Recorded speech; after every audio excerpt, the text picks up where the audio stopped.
Hello and welcome to another video YouTube channel. We're going to take a look today in... I was reading this thing, by the way, that said it is not a good thing to say in my opinion, but because when you're saying something, it should be obvious to everyone that's listening that, well, this is your opinion. The problem is, I find if you don't say it, you get one or two people that go, well, actually...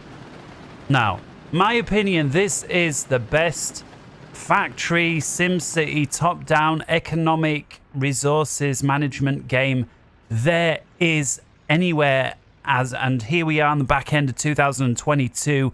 This time tomorrow will be 2023. So yeah, this is the best game that there is. Now, there's a couple of things that makes this unique. First of all, we are in the game right now. Now, this is by no means the normal way that you play this game. Once you've created a bit of a map, now everything that you see here, aside from the grass or the trees, but everything that you see that is a structure or a vehicle, I have made. And one of the things that you get to do is just idly ride around in one of your trains, planes, helicopters and automobiles. You can do that if you so wish. Of course, you don't have to. One of the incredible things about this game is the developers. Now, again, like I say, do let me show you my credentials on this. There you can see I've got just north of 1,000 hours on this game. Now, I bought this game back in May 2019. And so, those of you that it's too early for me to try and do maths, but we're coming up onto 4 years. Let's just say it like that since I've bought this game. Now, what makes it unique is there are no add-ons for this game. There are no subscriptions to this game. You buy the game and then that's it. You've got it. But the developers are continuously working on this game. I have never... How many early access games have you bought on Steam that promise the world only for you to uninstall it a year or two later because the developers are either asking for more and more add-ons, or they just move on to more and more games to try and make more and more money, and they never seem to finish the thing that they were promising. This goes totally against that grain. This is, like I say, it's just the best game ever, and that's why I'm making this video. Now, why am I making a video advertising the best game ever? Well, first of all, the developers and me, we've got nothing to do with each other. Obviously, I'm a tiny channel, so they're not going to have asked me to do anything anyway. The reason is because if you like me, you like games that require a brain, this is it for you. You've got economic management, you've got to manage people, you've got a SimCity aspect, you've got to design your cities, your transport networks, you've got to get your workers from their home into work, you've got to keep them happy with food and entertainment and stuff. You've got to power the whole thing, you need water. They're currently working on a garbage thing, so that's going to be next. But you've got hospitals, as you can see, rail networks, you've got everything. And so if we come out of this little looping video that we've been running on, let's have a little look. So I'm just going to exit the... Let's get rid of this notification. There we go. All right, so you can see here it's a sort of top-down... I'm fairly well developed on this version. You can see here helicopter, and I just realized I'm not showing the game at all. Let's bring that in, let's sort that out right now. There we go. So here we are, top down, and there's the helicopter I was talking about. You can see, so I'm fairly well developed. I've got a lot of buildings going on here. There's a lot of stuff. You can see it's currently raining, not the greatest of weather, but yeah, very developed, lot of town. Yeah, so everything you see here is stuff that I've worked on, and of course any of these trains that are performing routes that I've asked them to do. This one you can see is a passenger train. Now if I click on the train here, the way that I was following it was just like this, and then you can follow it, and then if you click on it again, you get this sort of weird camera that chases it around, and you click it once more, you can actually ride inside the train. This is the loop that was on before that I'm not sure that I was showing. Of course, this isn't playing the game. This is just something that you can do when you want to sit back for 2 minutes and just marvel. And again, everything that you see here, I have built aside from the grass. All the bridges, all the pipes, the signals, the rail networks, the buildings, the roads, the power lines, everything. But of course, it doesn't start like that. You start with nothing. Here you can see we've got a harbour. We've got some ships here. I'm asking them to build oil. Now, it is... The game, I feel, would have done a lot better if they'd have given it a slightly better name. You see, it's a very strange name. Workers and Resources, okay, but then the Soviet Republic with the red star. I'm going to guess that put people off just because, well, it sounds like it's Soviet and Russian and a red star, and so I ain't interested. And the sad thing is, it could have been the best game that these people ever played. It was just the name. Now I'm just going to show you a little example, right? So I've got these boats and they're performing a route. They're bringing in crude oil. They're bringing in crude oil from across the borders. You have a map, and if we view on this here, this is your map. You can't go off the edges of the map because the edges of the map are basically your neighboring countries. And so here we can see we've got like a red star. This is basically we're bordering on with another Russian country. And if we follow the edges of the map, we can see the map is pretty big. We've got Russian edge on that side as well. So those are 2 of the 4 sides of the square. If we come over to the other end, here we can see we've got the NATO symbol. That makes up the 3rd and, of course, the 4th side. So you've got 2 NATO/American neighbors and 2 Russian. The real difference insofar as you are concerned is... To trade with these guys, you need dollars, and that's why you've got 2 economic balances up top. And to trade with the Russian side, you need rubles. Now, as time goes on, we know the ruble gradually became worth less and less, of course. I'm not actually sure what happens as time goes on too much further. You see, I'm currently May 88. Time continues to tick, but I will say that I'm needing a huge amount of rubles now to buy stuff that when I started the game was very cheap. Now, when you've got a connection like this between your own land, which we're here, and a neighboring country, this is where all the trading takes place. And you can see it's pretty much automated. I will show you how to set up stuff in the middle. But what you basically have is whatever your factories are doing, and you can chain up more and more factories, kind of like Factorio, right? You get your simple resource. Yes, if you want, you can just, for example, you could just mine a quarry and then sell that quarried off stone right away if you want. Of course, it's not going to be worth very much because it's a very simple resource, but you could do that if you wanted. Or you could keep hold of those quarried stones, perhaps mix it with some coal and turn that into some prefab panels, for example. Now, those prefab panels, because it's taken 2 raw resources and it's taken work to, do whatever to refine them into prefab panels, are obviously going to be worth more than just the quarried stone. And so you could run those off. Now, what I've got here is some train networks. Say, for example, this guy here. Now, here we've got a load of fuel. This train here is loading up that fuel. So if you click on the train there, you can see it's loading up fuel. I play on 4K, so I realize some of these numbers are going to be a little hard to see on the stream. But basically, this train can carry up to 480 tons of fuel in total. You can see it's got 470 some tons. He's almost ready. And if we look at the value of the cargo, now he's set off, you can see 480 tons of fuel is worth 820,000 rubles, or $187,000 US. Now, of course, I could use this fuel internally, and I do use fuel internally. For all your trucks and everything, they all require fuel to run. However, the excess fuel that I'm creating is going to be run across the border. So this guy here, if we can see there, his current destination, signified by these 2 arrows, is the custom house. So if we view this guy and speed up the time a little bit, we can see his role now is going to be, he's just going to go straight through this station because he's now going direct to the custom house. And you can see there his job when he gets there is to unload 100% of that fuel. And so, and you've got to, as well on this game, think about how you lay out your tracks and your signals, because, trains don't just crash into each other or drive through one another. they wait for each other, so that your layout of tracks and signals is something that matters. Now let's have a look at this, and then we will start from scratch.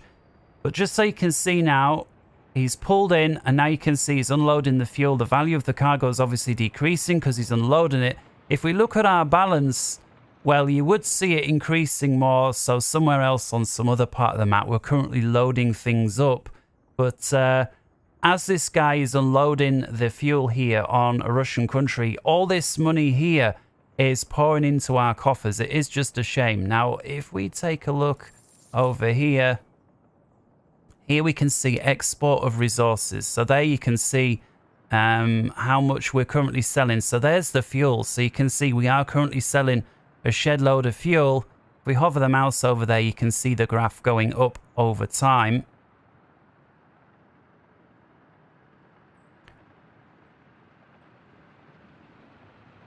And once it's done, obviously the trains are going to head back. Now we've got another guy here, coal. Now look at the coal, worth much less, because it's obviously a much cheaper and easier resource to do than refine the fuel. All right, day-night cycles, it's all there. Let's start from scratch, because I really want to show this game off. I want people to be interested in this game.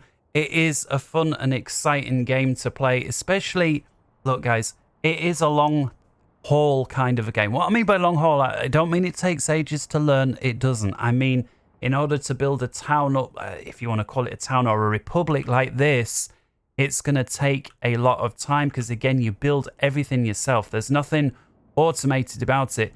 Now, why do I have English or American sort of names when it's a Russian game? And the answer is simple, because I rename the Russian-sounding names to try and give them something related to the job that they're doing. So, for example, I've named this area here Quarry 1 just because it's where I've got a bunch of quarries. Why have I called this area New York? Well, we've got this technical university, you know, the Massachusetts, if you like, MIT, and that's the only reason. Called this area Saudi Arabia. Why? Well, because of the all the oil refinery stuff, and so that's it. So let's, I'm just going to come over where we are now. Quit to menu, okay. And we're just going to start a new game. So these are the options. I like the, where are we here? This option here without the people. You can do the very same map, and what happens is you get some towns that are already populated. These towns, they're not doing anything. They're just sort of idly sat there. It's basically a free way to get some personnel. You do also get access to churches on this that you don't get on this. Why do churches matter? Because people complain if they don't really have access to religion. It's not a deal breaker, but it's just something to be aware of. Let's go blank, because I just like to do this one here. I've not actually tried the random map, if that just randomly generates one off, it just randomly picks from this. I don't know. Let's go with this one. I'm going to select map. Then you've got your difficulty options. I like to customize this. And so money amount, we'll leave that with easy. Realistic mode, what this means is you cannot buy buildings. It means the only possible way to build a building is to construct it yourself. It makes starting the game incredibly difficult. So I would recommend leaving that on disable, at least for now. Unsatisfied citizens reaction. What this means is basically if you don't supply them with everything they need, they're going to bugger off. So I would leave that on easy. Energy management. I like to turn this on simply because if you don't, you're going to get into bad habits. It's an obvious thing. You've got buildings only. What that means is you need to supply buildings with electricity, and buildings plus vehicles. That means you need to buildings with electricity and fuel for the trucks. So turn that on. Of course, you've got to pay for the electricity and the fuel unless you create it yourself. And so you can start and see the economic model taking place. Water management. A, you need to bring fresh water to your citizens. B, you need to get rid of the sewage. Again, I like it on just because it adds a little bit of depth to the game. Seasons, summer, winter. It's not just something pretty to look at. If it's winter, A, you need to clear the roads, and B, you need to make sure that you've got heating, because If you don't clear the roads, vehicles are going to move very, very slowly. That includes your emergency vehicles. And B, in the cold, if you don't have heating in, people are going to freeze to death. I mean, we're after all talking Russia. Let's enable that, get into good habits. Building fires, I like to leave that on normal. So just randomly a building will get picked and it'll set on fire, just like in the real world. Global events, I'm just going to leave that on to disable. I've never had it on, really, to be fair. It says enable global events like epidemics and market price changes. All right, let's turn it on just once. You've got your pollution simulation here. What this basically does is just common sense. Don't put people living right next door to a coal power plant. All right, let's enable it and we'll take a look at that. Education simulation. I strongly recommend keeping this on simple. It did used to be bugged if you're on complex. I believe that's long since been sorted out. What it basically means is on complex, you need to put like nursery schools in and that. If you leave it on simple, you don't got to worry about nurseries, but you do still need to do your universities. You need universities to get like medical school to become a doctor, which is like real world.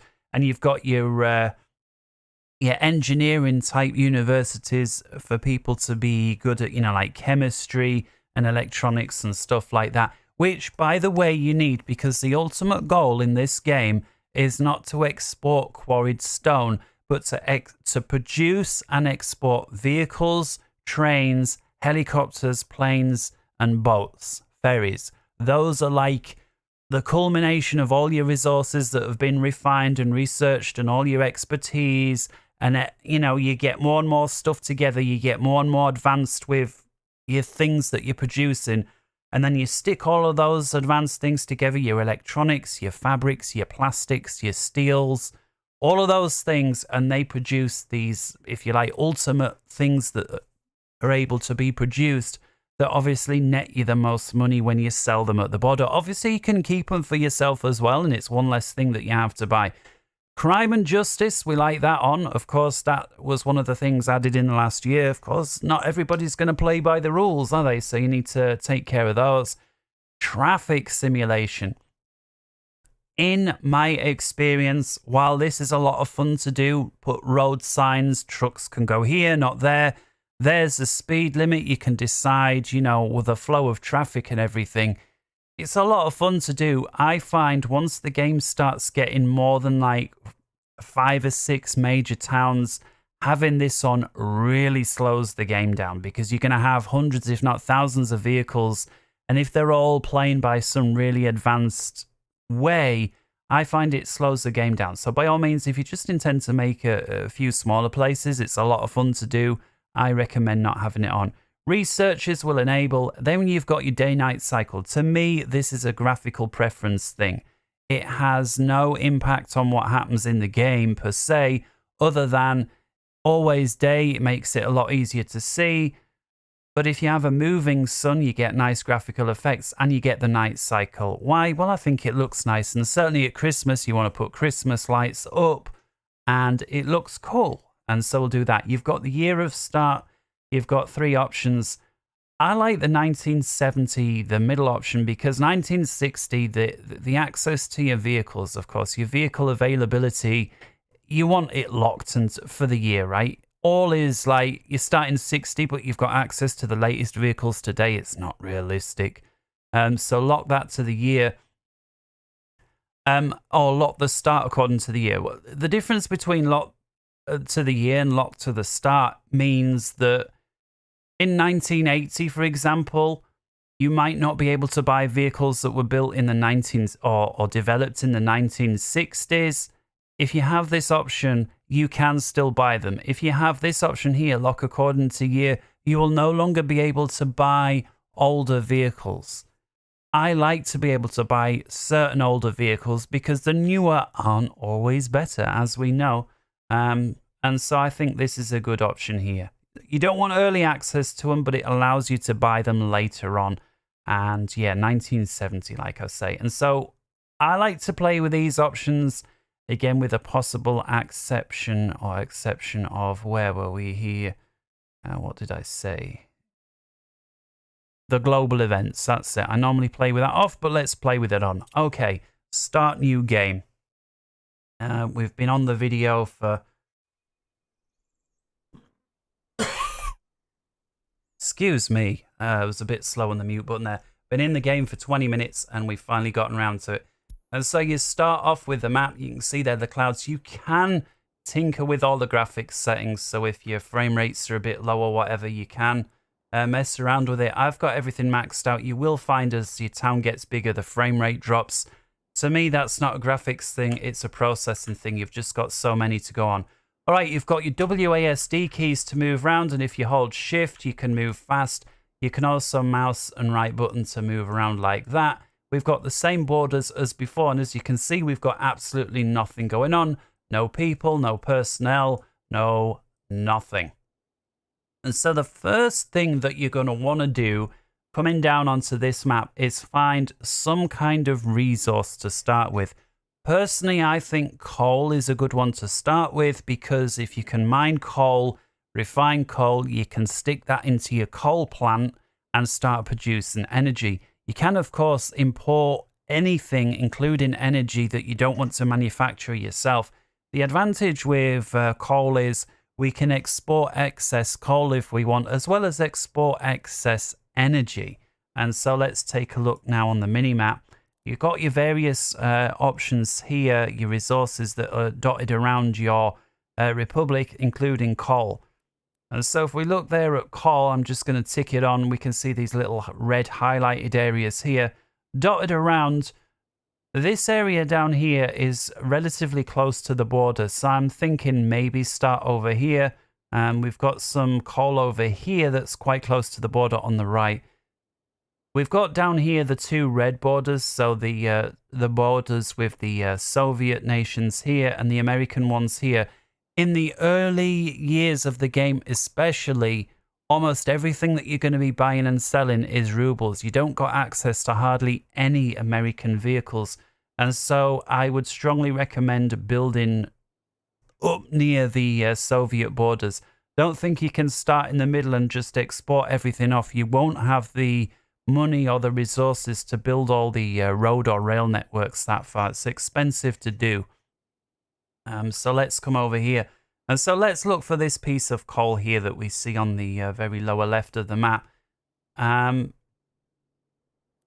So I'm going to come over here. And this is the advantage of being able to buy things instead of just building them yourself. Of course, early on, you need to buy things because we've got nothing to build with. We've got no people, no nothing. So let's have a look down here. We're coming over fossil fuels, coal. There we go, coal mine. And so when you move the coal mine, you can see you've got these areas with these little red dots as well as the cost. Those red dots mean, well, there's no, yes, you can build it there, but there's no coal. Look, the quality of source is 0. And so what we need to do is put the power plant over this area where the coal is to be found. And of course it's raining, but if we zoom in and look carefully, there we go. We can see we've got a little bit of coal there, but it's again not really very much. 8-9%, I'm sure. Oh, here we go. This is more like it. And of course, as you'd expect, it's in the side of a big hill or a not so easy area to get to. Now you can knock yourself out spending loads of time trying to find out, well, where am I going to get the highest quality of source? Bearing in mind, you've got to get your workers up here. So if you put this right on the top of the hill, it could be quite difficult to get the workers up there as well as the coal down. Looks like this intermediate level here is quite a nice one. And what sort of... I'm just going to left click a bit and you can see there, hold LMB or left mouse button to flatten terrain. We will have to pay for that because we don't yet got construction. So let me just demonstrate. You can see there, to flatten that has costed that amount of money. So we've got 42, 43%. I'm going to go with it there. So I'm going to left click there and we've got the coal mine. Now, because we've paid for this, you can see there our balance is disappearing and this is getting built. Who's building it? Basically, you've paid your neighbors, your Russian neighbors to build it. they're going to bring the resources and everything required and build it, and that's why it's cost us the money there.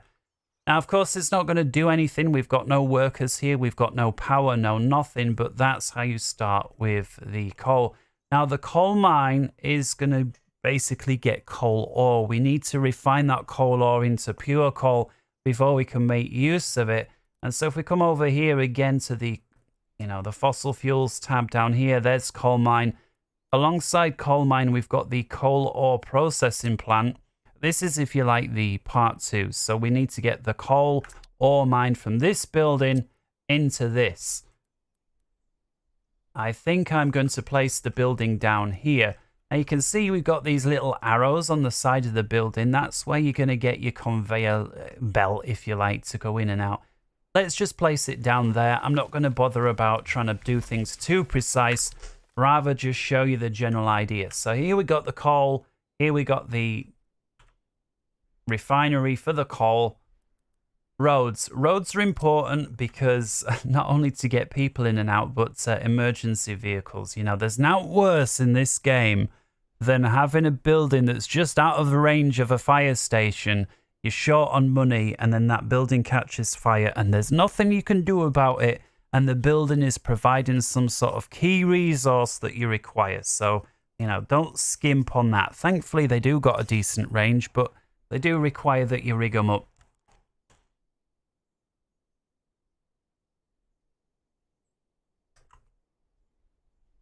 While we're waiting for this, let's have a look at the construction industry. So it's this one here with the crane. We're going to put a construction office down. And this is going to allow us just to dig the terrain a bit without having to pay for it. Because we're going to buy our own vehicles. So I'm going to put the construction office here. Now, these don't have unlimited range. They've got a range of either, we'll see it here, 1,000, 2,000 or 3,000, and that's the max. Can't give it more range than 3,000. Now, eventually, you're going to connect all of these things up. Workers, gravel, asphalt, concrete, steel, bricks, prefab, boards, mechanical and electrical components.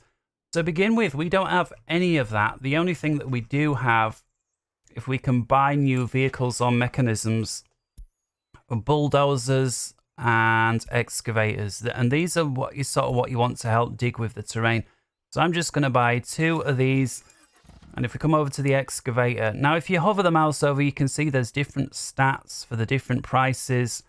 Now if you look at the features down there, excavator level 33.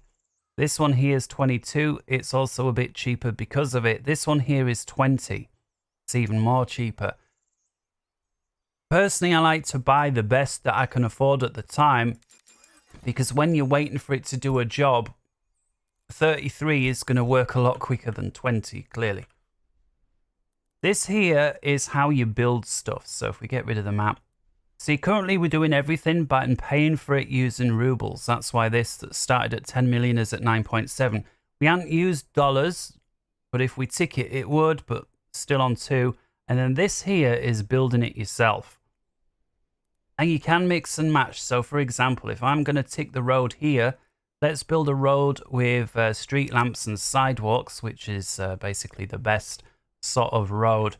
If I try and build this myself, I've got no workers to build it. I've got no asphalt, no concrete, no nothing. But that doesn't mean I can't plan it. And so, for example, I may wish to plan this road like this. And you can, of course, move it around. If you move your mouse wheel around, you can make the road more curved or more sharp like that. Just depends how you like it. Let's build it to there. And then from here, I'm going to connect up to the construction. And again, use your mouse wheel to adjust things how you like. That there looks pretty good. Okay. Now, if I click this button here, start construction of the plan. This here is the plan. This white line. You can see it's currently nighttime. I'm just going to click to start the construction. Nothing is going to happen. Again, for the reasons I've said. Not least, I've got no workers to do it. So if I think, oh shit, I've clicked the wrong thing, I need to pay for this. Well, click on your construction. And then here you've got fund the construction from rubles. You can see if we're going to ask our neighbors to do it, it's going to cost 19,700 odd rubles. Well, we can't do it anyway. So let's pay for it. And now you can see the progress is taking place. And if we zoom in a little bit, you can see there that they're putting, you know, the gravel and the asphalt and all the rest of it down. And of course, you can speed the game up a little bit if you so wish. And at some point, in go the streetlights. Now, the streetlights aren't going to work because they need power, and we don't yet have any power. And so you can see, slowly but surely, we're starting to take shape. We've got the coal mine up here. Now, a big thing to realize is this needs a lot of workers. You can see that up to 220 workers down coal mine. We need to think, how are we going to get the workers up here? Because you can't really live people around here. I mean, they need access to amenities and whatnot. The best way to move people around is by rail. So we need to think about how to get a station up here. First off, let's get a little bit of a road just so we can see where that comes from. And let's just build it. I think that'll do. I'll just leave it there on the plan. I'm going to come over now to my rail option. And if we come over here for citizens, these two are really the main ones. You've got the small platform or the main one. This here is the metro that was recently added, which is like the, you know, you can go subway. Personally, I found it very fiddly to use, especially if you're using water and other things that go underground. I just find everything starts to get into the way of each other. I like to just, you know, buses on top and use the rail for longer distances, buses for shorter distances. Let's build a small rail platform up here. And you've got to think on a station, do you want the train to turn around or just passing through? Let's have this one passing through. And so you can see, once again, hold the mouse down, left button, and it's going to flatten it. This time, again, it's not going to be paid for with rubles because we've got it set here to build from our own resources. And if you remember, we've bought those excavators and whatnot in there, and they're in range. And so when I hold this down, you will see it happens a bit too quick there. There you can see the excavators working, just flattening out the terrain to make this connect. So I'm thinking about there is nice. And so there's the station. Again, not yet complete. I'm just building it all in plan form, because the last thing you want to do in this game, especially early on when money and everything is short, is pay for everything up front, try and connect it all up, and then realize, oh shit, it doesn't fit. And so the way to get around that is to plan it. Now, rail, you've got two types. You've got your ordinary based rail, or you've got your electrified. Electrified obviously costs a bit more, but I find it so much easier moving trains around electronically than hoping they don't run out of fuel, especially if trains get caught in a bit of a so-called traffic jam and then one of them runs out of fuel. You don't want to go there. Just do electric. Now, I need to think, yeah, I'm going to build a track out of here. Now, green means good, you can build. Yellow means, you know, you need to hold that right mouse button down and get the workers flattening the terrain like that. Red means it's too much of a hill or a gradient. Even with the workers, we can't flatten it. My plan is going to be to get the rail to the end here just before it goes red. So let's say something like this. And then I'm going to get the second track as well. Obviously on this game, you can just build one track and have a single train running back and forth. As your game gets bigger, you're going to have multiple trains and they're going to share the same track. You want to use the track like a road. Left on one side, right on the other. Just because most of the world drives on the right-hand side, I like to follow that suit with the trains. And so I just have everything going on the right-hand side. It's just easier to remember it like that. Again, we can have trains reversing here or driving straight through. Just remember, if you do want to reverse them, and let's put that in, you've got to have some ability like this. And of course, it's a bit harder to build on a slope, but you want to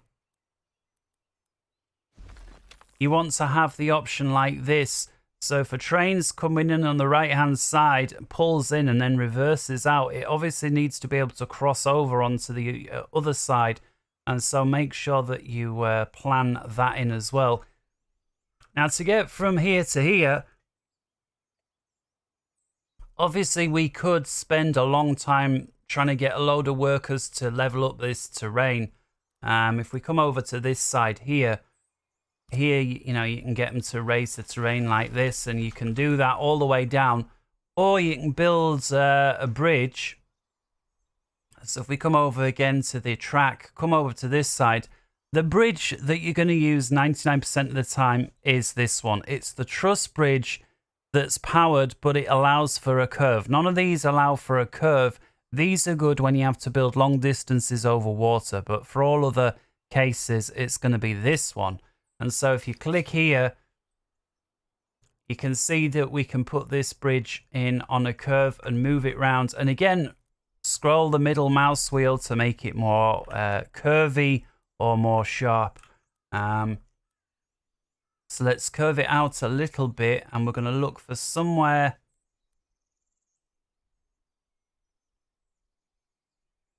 that fits nicely. There we go. All right, now I'm going to do the same on this side. And providing you move the track close to the other one, it's going to lock it in a sort of a parallel position. Sometimes when it's on a hill like this, you may need to tinker a little bit. So I'm going to go from there to there. Usually it will be green right off the bat, but it looks like in this one it's not. That'll be close enough. There we go. And we'll see if we can join these up down here. So electric. As you can see, it is not a game that you can pick up and just have everything up and running in 5 minutes. There's far more to it than that, but that's what makes it more rewarding. Right. Now I've got to think, where am I going to put my town? I'm thinking, we don't want to be too far away, but obviously we don't want to be right next to them either. It's going to be difficult to build a town on a steep hill because of access to things. We've got the water down there, which we're going to need. So I'm thinking this here might be a suitable spot. And so I like to start a town with a large railway station for the citizens, and then I'm going to grow everything basically off the center of that. And I think there is a good spot.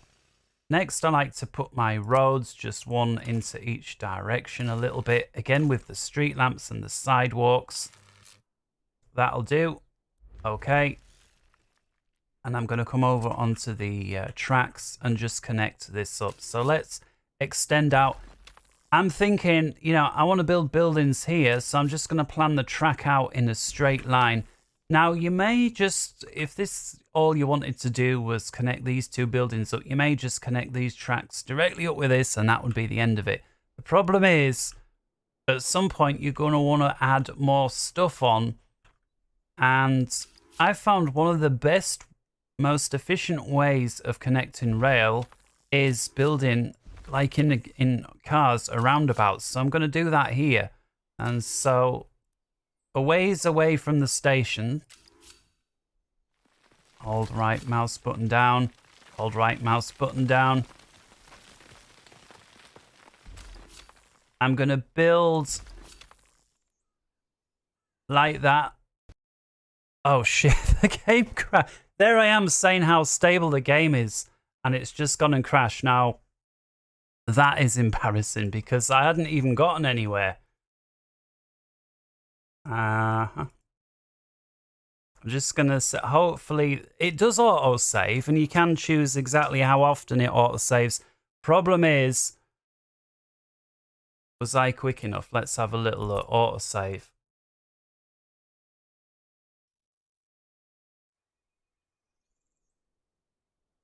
All right, let's go really quick. I don't need to explain what I'm doing there again. So, yeah, make sure your auto save is you leave it turned on.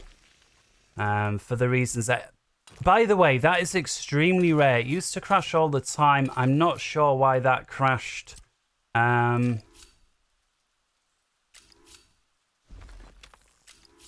Okay, there we go. All right, so we were here, and I was building a roundabout about here. Let's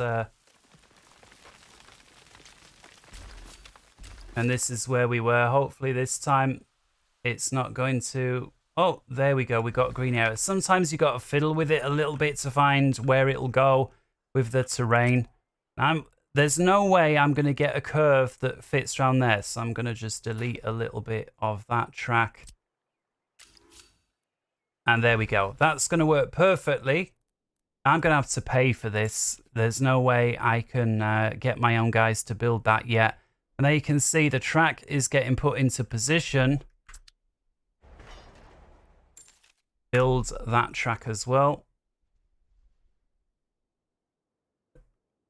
And there we go. And so now let's rig this one up. So I'm going to come back over to the plan mode, or the build yourself, which is like plan mode. You can see it's actually built there as well from before. Excuse me. I'm on the very back end of my cold and I'm getting a little bit of a cough without wanting. There we go. So from there to there, that's actually a lot better than it was before. And they go parallel.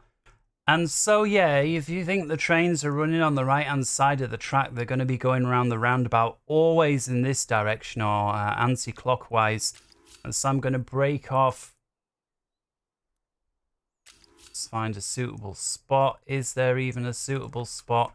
You can see here there's a little bit of a hill, so I may just want to flatten that out. So if we click this one, level terrain from center, and I'm going to make sure that the center of this tool is where I want it to be. I'm going to hold shift and scroll, and that lets me zoom. But if I just use the mouse wheel by itself, you can see I can change the size of the area. So from about there, and you can see it's going to level the hill or the terrain down a little bit, and then hopefully that's going to enable me to just get this bit of rail going. Maybe to about there. Now I need to then continue this, and as long as basically this automatic leveling thing that you see where it goes yellow and it says hold right mouse button to sort it out, it works up to a point. So if you've got a little bit of terrain in the way, it'll work it. If there's a lot of terrain in the way, it won't give you the option. And so sometimes, like what you see there, you need to manually move some of the terrain out of the way, and then it'll let you do it. It's a thing. All right, so here, let's move to here.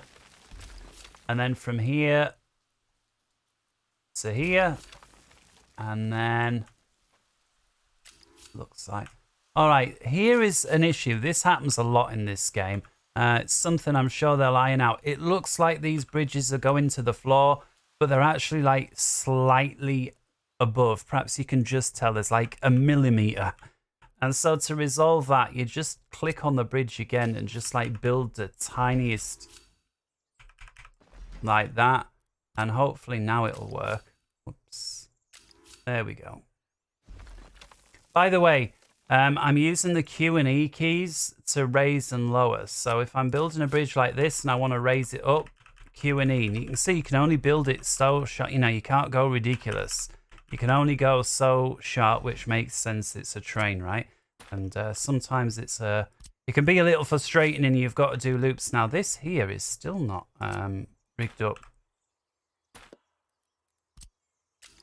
Sometimes when you're working with rail, the game is most likely to crash when you are working with rail. You might just want to save. So I'm just going to save.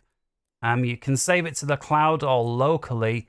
I suggest not using the zip because I found that when your town gets even slightly big, it takes forever. So just save it. I'll just call it locally. I'll just call it My Republic to be nice and lazy. And then what you can do is every time you've started or finished a bit of a major construction thing that you think, oh, I'd hate to have to build that again, even though it auto saves every 5 minutes, just hit save. And so I'm planning the route still. You can see it's white. See if... There we go. Perfect. Now that is rigged up. So I'm going to come over to the rubles and I'm going to buy everything I've just planned.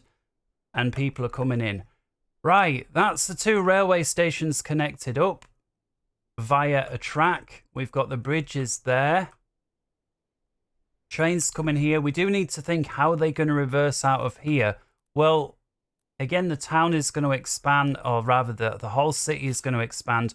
So I'm just going to put a track straight line to here. I'm going to build it right away. And then here I'm going to have a little roundabout. And then the trains can reverse going out the other way. Now, the other important thing is signals. I don't want to, overload too much in one video, but let's just see if we can get this train going without any signals. Now, we got this road planned here that I've not done anything with, so I'm going to select my road one. I'm going to click here on build with the rubles and just click here, fund construction. And because it was already planned out, that's going to get built. There we go. I've got my station here that needs building, so I'm just going to click on it. If you see anything yellow, it's because you've not okayed the construction one way or the other, either by yourself or for somebody else. Just click on it, and then click whichever option. So I'm just going to click on the rubles because, again, for the other reasons. Now, if this building caught fire, having a little bit of road connecting the station up to this is obviously no good because the fire engines are probably going to come from our main town. So you do need to build a bit of road up here. But in addition to that, we got to think, how are we going to get the mined coal from here over to our bit that refines the coal over here? Well, let's come over to the conveyor belt. Let's do that. And it's under the aggregate storages. And here we've got the conveyor transporters, and helpfully, it didn't always used to be like this in this game. It shows you this highlighted area of potentially where it could have a conveyor belt. You can hold control down and just put it completely yourself. I find this incredibly useful because it lets you see at a glance, is it going to reach or is it not? Or in this case, we've got some terrain in the way, or in this case, the angle's too sharp, and it's a quick way of doing it. Now, for example, here you can see we're going to have to get this conveyor belt over the top of our railway line and over there somewhere. So let's plan that. And again, on rubles, it builds instantly. We want to plan it because we want to see that it works before we pay money out. And again, thinking about getting our fire engines in, let's just plan a little bit of road to there. Okay, because my plan is in future to connect this up to the town. Now back over here. Back to this construction. We can raise and lower these slightly, again using your Q and E keys, because sometimes you'll need to move these things over top. Now, because it's in plan mode, when we click, it's not going to cost any money. So what we can do is click and then move another one over here and check that it's going to work. So, for example, that is going to work. So let's click there. And then there we go. Now you can flip these buildings as well using T. Just use your mouse wheel or press R to rotate them, but sometimes you need to mirror them. And that is going to work nicely. Look at that. So let's plonk it down there. And so now, granted it's not built yet, it's just in plan mode, but we can see that that is going to mine from here and dump it straight in there. You may wish, because look at this, right? You're going to have workers delivered here every time a train comes. Sometimes workers, they're not going to always be there.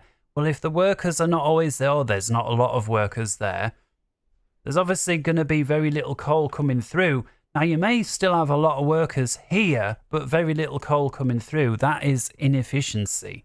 And so the way to get around that is to have some kind of means to gather up all the excess coal that they're not able to deal with. And then if we're low on workers here and we're low on raw coal ore coming through, they can pull from that excess pile of coal that was gathering up prior. And so the way we're going to do that, if we come over here to the storages, we've got a small and large. I'm going to click large just because it's the best way to do it. If we delete this connection here first, so let's click the demolish. We're not really demolishing a building. We're just demolishing the plan of what was there. We do get the sound effect with it. Let's go put this, where are we?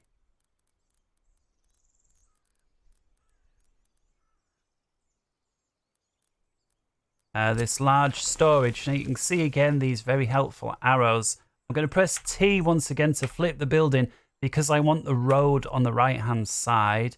And if I hold the button down, hopefully now you can see this starting to make a bit more sense perhaps than I could put it myself.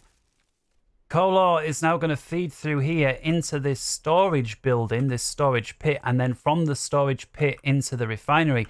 So now if we had a ton of workers there and none here, this is going to fill up. And then if we just ran out of workers there, but there was a load here, they're going to pull coal from this building. That's the way we want it. Now, where does the coal go once it's gone through here? Well, same again. We want it to store up and then we can move it around to wherever it's needed. So over to the aggregate again, storage, large, and there you can see the output. Once again, T, just to flip the road around. I'm going to put it, that looks nice. And again, we're still planning everything. And you can always tell that with this here. You're planning it, or you're paying on dollars, or you're paying on rubles. And now we're planning it, / building it ourselves. Let's just connect that bit of road up. And while we're at it, actually, let's connect all the bits of road up. So I'm just going to pay for the roads for now. And we've got this bit here. And again, it needs to be connected, if nothing else, just for when there's a fire. And things do catch fire. Let's just plan this piece of road. Now, it doesn't look like it's going to fit straight away. And I'm guessing it's probably because we're a little bit too close to the left-hand side. Sometimes it's because the terrain. Let's try. Oh, no, we were just too close to the left. So we've got the road there nicely underneath. I'm now going to switch instead of street lamps just to the regular asphalt road. Much cheaper and quicker to build. And we're not going to have people on this piece of road. Again, this is just for emergency purposes. Obviously, I'm not going to go with building an entire town. I'm just going to go with getting the very start of it going. And you can see there, if I zoom in, you've got my workers there trying to flatten that piece of terrain just enough for the road.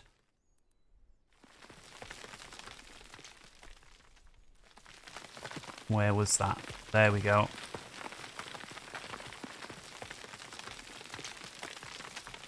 Now, obviously, we could pay for this to be done, and it's much quicker to pay for it, but then we'd be losing money. And you can see we've already gone through almost 1 million rubles just getting in what we've done so far, and we've only got 10 to play with. There we go. Now we're on green. I'm just going to tighten some of these connections up a little bit. That's nice. And I want to end up more or less over here. So I'm just going to put some more street lamps to about there. I think that's far enough. And then we'll try and connect this up. Oops.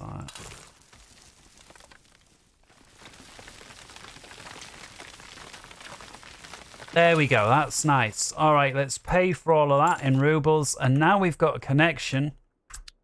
I need to build this railway platform as well. And you can see there's a disconnection between, I was almost said discontinuity, too much flying, but we've got a disconnection from this road to this road. So we need to connect these up. So yeah, again, right click and drag the mouse to move, or WASD.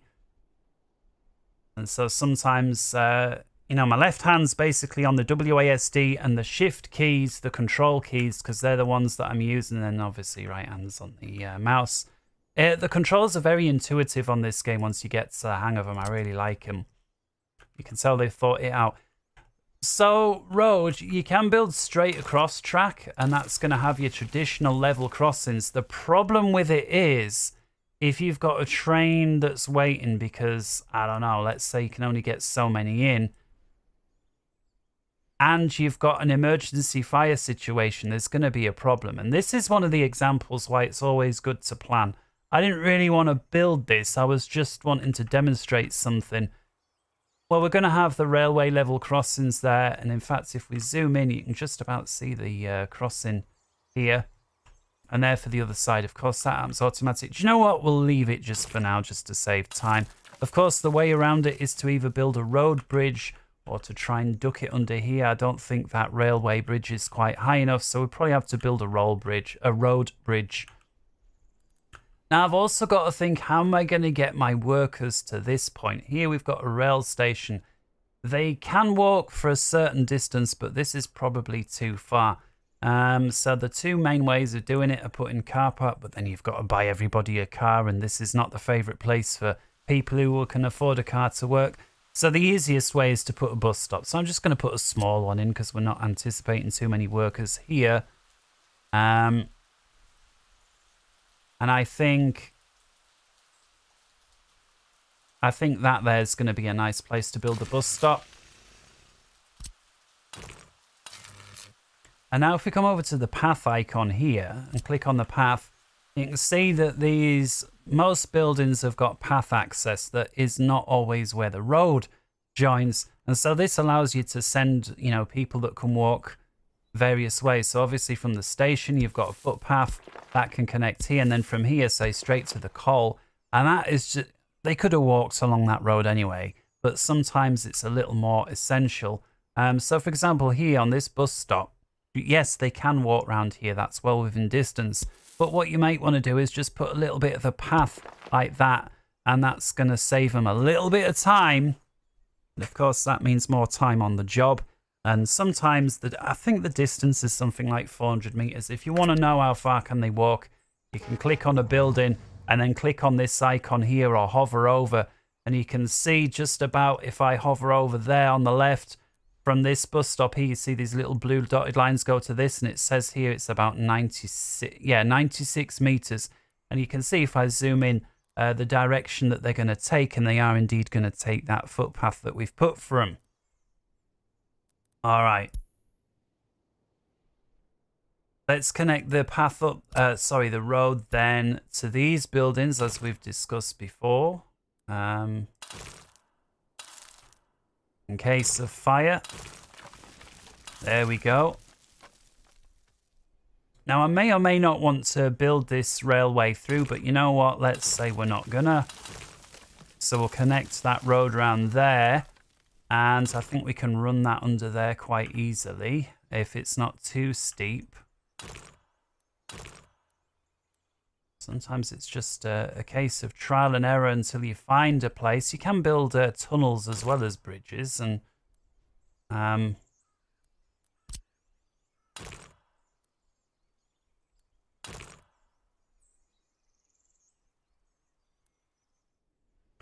not finding the best solution immediately here.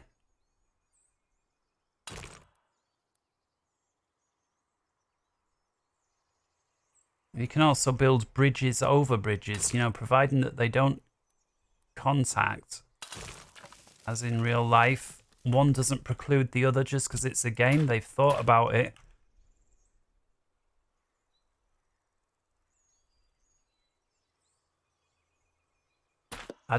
Oops, I did not mean to delete that.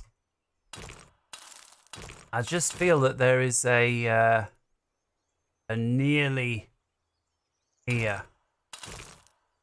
There we go. I have managed to get a plan through. Sometimes if you build very short distances, you can get around it a little bit. Sometimes. Takes diggers a lot longer to dig through stone than it does just ordinary turf. And there, look at that. We have actually found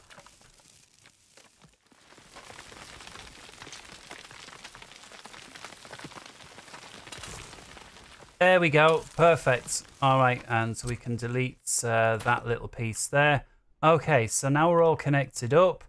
And it would make sense at some stage to also complete this on this side. So let's just do that real quick.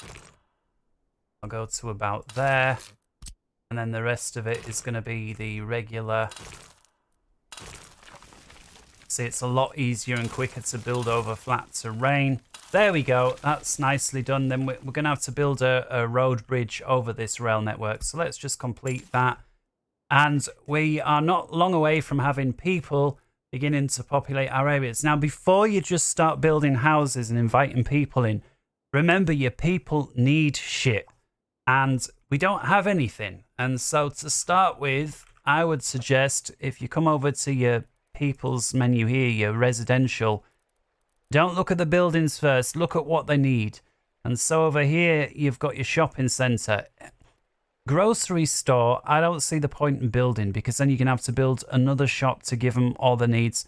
Come over to the small shopping centre, and if you look, that gives them food and meat and electronics and clothes. Your people want all of those 4 things. The only difference between that and the large shopping centre is, well, the large shopping centre holds more of it and it can deal with more people, but it also costs a lot more. If you look, it's 89,000 at the minute for the large. It's 14,000 for the small shopping centre. They serve the exact same function, do the same thing. It's just the amount of people that can come in at one time. Look, max visitors 150 versus 405. So yeah, the small one, especially while money is an issue. Over here, look, and this option comes up every time that you're building something that has resources. Well, what resources? Well, as we've discussed, food, electronics, meat, clothes. You can build all those things yourself, but not to begin with. And so auto purchase the resources. What that means is when somebody comes along to the shop and buys food or buys clothes, you have to lose that money from your bank up here because that food or piece of clothing has got to be brought in from abroad. To begin with, it's the only way around it, but just remember that later on you're going to want to take care of that. And so let's plan where we're going to want this. And so I think near the station is always a good idea because then as you add more towns on, sometimes you get visitors coming in from other towns. One of the things they're going to want to do is visit a shopping centre. And so not too far, let's say there. And the reason I moved it slightly further away is I thought we could put a bit of road there. And let's see if we can build this bridge. So again, I've got the bridge option here, and now I'm going to hold Q to raise it up. Q and E, it's the E key, just high enough to get over. You see if it's too low, it says crossing not allowed. So there we are, we're just high enough to get it over. And then I'm going to lower it down again, like that. And now we've got our little bridge across. And obviously cars as well as people on foot can use that bridge. There's also separate foot bridges, which we'll take a look at in a while. So with our little shopping centre there, let's have a look at what else these people need. Well, they like pubs. It's Russia. So there we go. Alcohol. Once again, make sure that it's supplied with what it needs. And we'll place them down there. They like a restaurant, so we'll put one of those down. I'll tell you what, we'll put the restaurant on this side.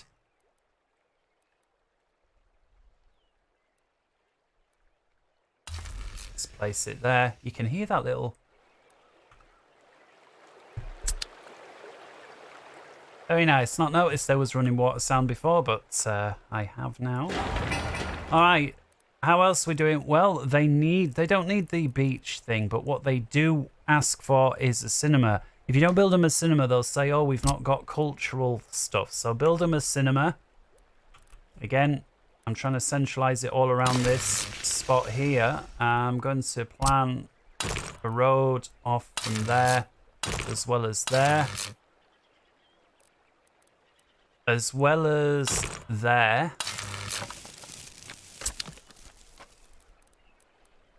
Galley. You do want to build some of these things later on. They're not essential early on. I think the gallery of art, I am going to build that just because it's the smallest in terms of size and footprint and cost. And perhaps we can put that... I'm going to put it there. I can see where these footpath things coming from the railway station. So what I'm going to do is... sneak a little bit of a footpath around there, and that can actually connect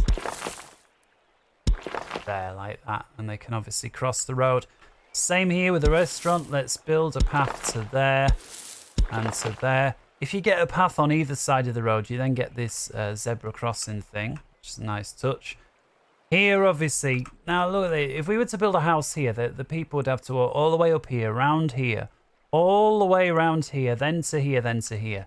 So a big way to mitigate that is to build a footpath from there to there. Now coming over here, they're going to go straight across. Now another way to shorten this even more, just for the people, is to build either a subway or a bridge. So let's build a bridge first of all. So I'm going to click on this one here. And the footpath is at one end and then the bridge is at the other. Plan mode is important because you need to make sure it fits before you pay for it.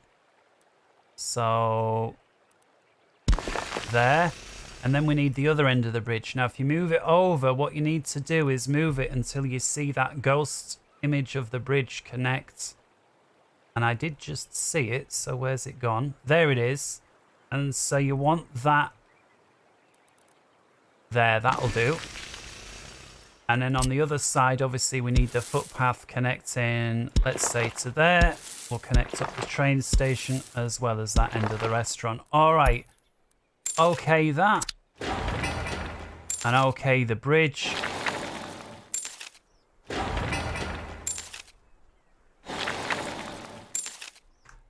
And now we've got a much shorter distance for the people to walk. So if we click on this, for example, and hover over the walking, you can see from the shop over the bridge, in this case to the cinema on the far side, is 173 meters. If they'd have had to have walked around there, it'd have been a lot further and potentially out of range. All right, that's almost there. We do need to power it as well, but before we got power, let's start with some people and see what happens, just so you can see some of the complaints. Now, we've got a range of buildings. We've got small, medium, and large, and of course, that reflects how many people can live. So here we've got a small flat made of bricks that can hold up to 12 workers, and you can see more stats on the left, including what it costs and what the quality is and so on. I find my favorite one, if we come over to the large buildings, is either this one here, the prefab flats, or these two new big high rises. Depends how many you want. Now, you see this one here has got the most, 337 workers. So let's start just with one of those. Again, here you've got the option to get citizens. Now, if you untick that and you build one, what will happen is if you've got any basically homeless people or people that are ready to move out from their parents, they will move. Because we don't got any people living here, we don't have any people at all that are ready to move out from anywhere. We need to get citizens. And then you've got the option, either rubles or dollars. And what that means is you're going to basically pay your Russian neighbors or your NATO neighbors, hey, here's some money, let's entice some people in. That's the only way to get it started. So we're going to pay for some Russian neighbors. So it's going to cost us 26,000 to build, and then it's going to cost us whatever more to entice the people in. So let's start with that. You can see we've already burnt through over 1 million. Let's speed up time a little bit just while this building completes. Normal time. And so now if we zoom in, you can see we got some people. If you press spacebar, by the way, it's just a quick way to pause. Sometimes you'll need to press it just to select something. Now these individual people are all going to be doing something. So most of them are going to be going to the shop. Of course, they need food. You can have workers go in there, and you can see that they're going the place. You can have some of them go into the railway station. You can see there's already one guy, there's already a handful of people at the station. Of course, there's no trains running yet, so they're going to wait there all day. We click on the shop. Now you can see it. We've got 7 people working there so far. 8, 9, no shoppers yet. And they're going to wait until we got some workers. So there we go. We got 13, 14. We are now going to have people coming in to buy food. You see, there are some complaints. Building is without power. Building is without drinking water. So we definitely need to sort the drinking water situation out because we haven't got any anywhere. We got 25 waiters and chefs at the restaurant, so they're full. We got 6 people, 5 or 6 working at the cinema. We've got a whole bunch at the gallery as well. So basically, as well as 5 in the pub. So everybody's somewhere. And all of these places are complaining through lack of power and lack of water. So let's deal with the power first of all. I'm thinking we can put the power plant over here because we've already got a bus stop there. And this is where the coal's going to come from anyway. Coal is going to come into this. So let's complete some of these buildings that we've planned. We can see it connects. So I'm just clicking on them and then clicking to build them using the rubles. Again, in the future, once you get stuff a bit bigger, you're going to build all of this yourself and you're not going to have to pay for it. Or at least you're paying for it using your own workers and your own resources. Right, there we go. It's all connected up. We haven't yet got the power. We've got this bit of road that needs building. You can see we've got these electricity sort of icons on the track. That's because, if you remember, we built an electrified track, but there's no energy into that track yet. Let's start then using this power station. So we're going to click on this electricity icon. Over here, we've got the coal power plant. I'm going to plonk it down. Again, it needs to be in range of that bus stop, which is right there. And I'm also thinking that, again, the coal's going to come here. I need to think about connecting that as well. So that'll do. I'm just going to hold down, build there. Right, we've got the road. We certainly want to connect that up. Obviously, a power plant is a big thing that can catch fire. Say to there, and now I need to think about how am I going to connect the conveyor belt for the coal. So I'm going to plan it. Again, we know the coal is going to be in this building. See if we can do it directly in one. And that looks like it's just about going to connect. I realize it's nighttime. Let's speed up the time a bit so we can get daytime in.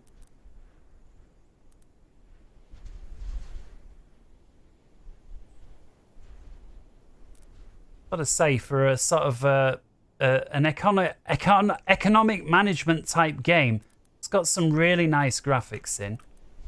All right, zooming in, and then we see the green, and that's the perfect connection right there in one. I'm going to press T just to flip that road around and then rotate.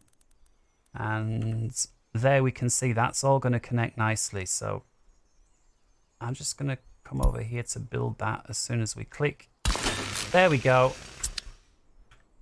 Now, of course, there's no coal in here to begin with. Why not? Well, we've not mined anything. We've not refined anything. The problem is, to mine it and refine it, we're going to have to use energy. Well, how do we get energy if there's no coal to put energy in? The answer is we can ask to buy some coal, and that's going to help get the whole thing started. So we'll wait for the power plant to finish. We see. Let's speed up time a little bit. And now I'm back to normal time. Of course, all of this is going to be fed automatically in the future, but to buy with for now, see here, we've got the option here to purchase resources using rubles or dollars. Again, I'm using everything rubles to begin with. And then we can automatically do it. You don't want that because you're going to end up hemorrhaging money. And I'm going to click manual purchase, and I'm just going to up here.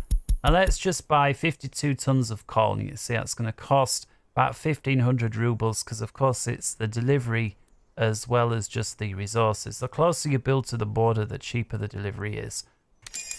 All right, let's build. Now, why isn't the power plant working? We've got coal. What's the problem? Well, there's no drinking water, but more importantly, there's no workers. So here we've got the bus stop. Let's build another little footpath going towards the power plant. There. That'll be nice. So we need to get a bus dropping people off here. Well, where does the bus come from? Well, it's got to come from the town, and we need to build another bus stop here. Because it's a town, you're going to have various bus lines going to different places. You need to build a bigger bus stop here. So we're going to click on the road menu. For citizens, we've got the bus stop option here. bus platform, you've got small and the bigger one. So I'm going to come into the bigger one and let's build one. I think I'm going to need a road. If I can build one, come in here.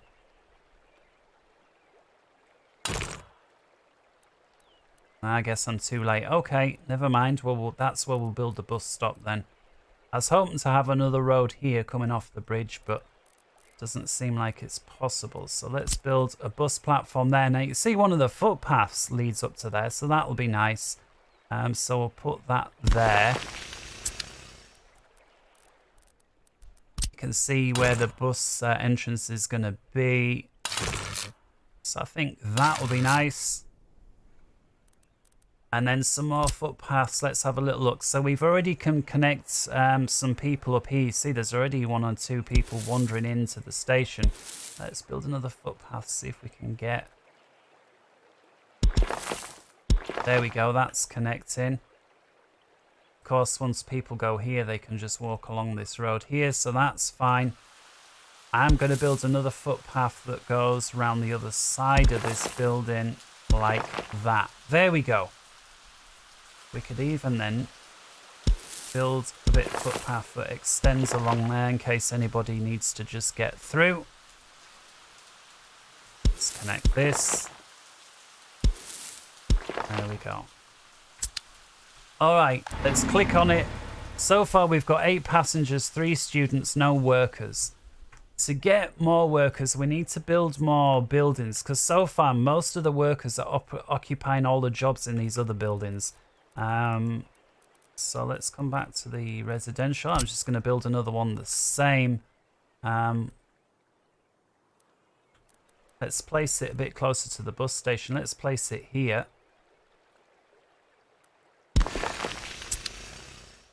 Speeding up the time. I find you speeding things up a lot when you play, but certainly when you're waiting for stuff to build. Obviously, once you go in and you're big, there's that much going on. You don't need to ever do it. All right, so here, once again, you see we've got the productive workers, 235. This one, we've got 236. Here you see there's a lot of complaints from these people. The main one being that the building is without power. So that's the first thing we're going to sort out. But if we click on this now, we can finally see we've got 8 workers waiting. We've also got a whole bunch at the train station. And of course, they're going to be used to this. This we're going to use the bus for. So the first thing you'll want to do is build a depot. And this is where you're going to buy basically your bus from. So we'll build a road depot. I'm going to build it fairly close.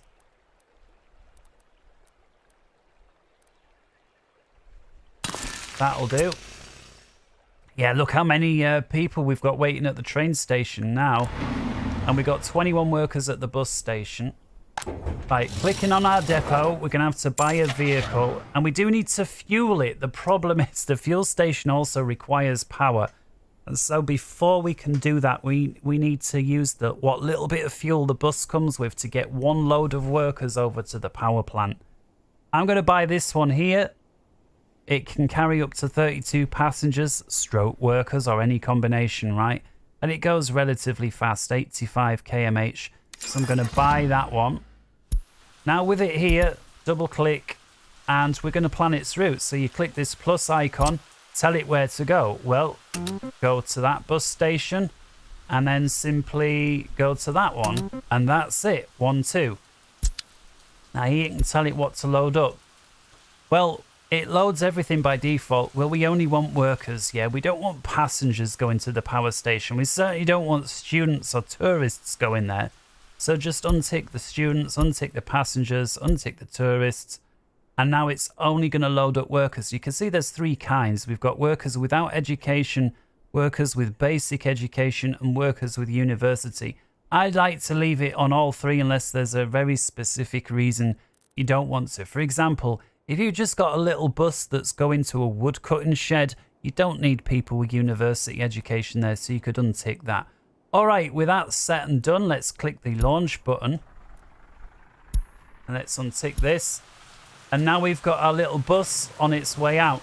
It is vital to remember to build the fuel station for this bus after you've got the workers here producing power, because you need power to power the fuel station. If you build it first, this bus will go straight to the fuel station and it won't work.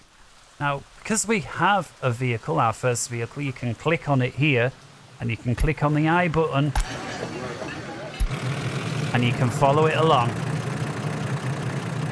And there we can enjoy our first little thing. There's the depot and here's the roads that we've built. And as you can see, not much about our Republic yet, but at least we can enjoy a part of it. And you can press G and that can hide the interface. And now you can really enjoy it if you're sad like me. Of course, I don't really sit here riding around my own Republics, but it's nice for a little screenshot or a little cutscene, or a little break from what's been going on. You can see in the distance there, we've got the power plants where our workers are going. I was just going to press G and press escape to exit. And if we click on the bus here, you can see some information about it, not least that we've got 9 workers on board. You can see there the fuel, it's rapidly running out, 54 litres, 53. Now when this bus pulls here, these 9 workers are going to split between automatically where they're needed. So we're probably going to get some workers going there, even though there's not any coal ore coming in yet. So if we zoom in, there we see them pulling up. And we can see there's 3 or 4 gone that way. And there were 2 or 3 that gone this way. Maybe even 4 or 5. Now they've gone into the power station. So now if we click the power station, we see... Now I'm just pressing space to pause it. You see there's 3 workers there. There's probably going to be 1 or 2 more coming in as well. Now this bus is on its way back. And again, it's just going to go back and forth because that's what we've told it to do. But it is going to run out of fuel soon. Now, if it runs out of fuel, we get no more workers. We get no more workers. We've got no more energy. Get the fuel station in now. Auto purchase resources, yes, because we're not yet making our own fuel. And I'm just going to place it nice and close to this power station. That'll do. Let's unpause. And when this builds, you're probably going to find this bus is going to about face and return back because he's thinking, yeah, I need fuel. In fact, there he goes. He's spinning back round. And as long as he gets there, while we've still got workers here, that's going to be fine. So now next problem is, okay, you've got power here. And if we click on this icon or hover, we can see power station is providing power for all of these buildings, but it's not providing power over here or over there because it's too far away. So we need to connect that up. The easiest way is obviously just to put these large power pylons down. Let's move them to about here. Again, asking them to be built. Then we need a transformer station, which is here. And that's going to downgrade the power from these big, massive masts. Of course, the game's going night now. But it doesn't matter. You can still see if you look carefully. So there we go. So clicking that up. So now we've got power on the high voltages connecting to here, providing we've got workers here. And you see there's still 5 workers. The bus is going back here to get more. Sometimes the bus may pull in. There happens to be no workers at the time. And then it'll go back with no workers on. You know, the bus follows its timetable. If there's nobody there, it'll go anyway. Alright, so here we got this transformer. We now need the lower voltage wires, but before we do, we need a substation. The substation, you want to build that, and if you hover over, you can see exactly where that substation is going to be. I'm going to try and build it as centrally in the town as I can. That looks like a good spot. You got 2 options. You've got your overhead powers, or you can dig it through the ground. Let's do overhead just because it's quicker, so I'm going to build the wires. Again, they're kind of hard to see because it's night time.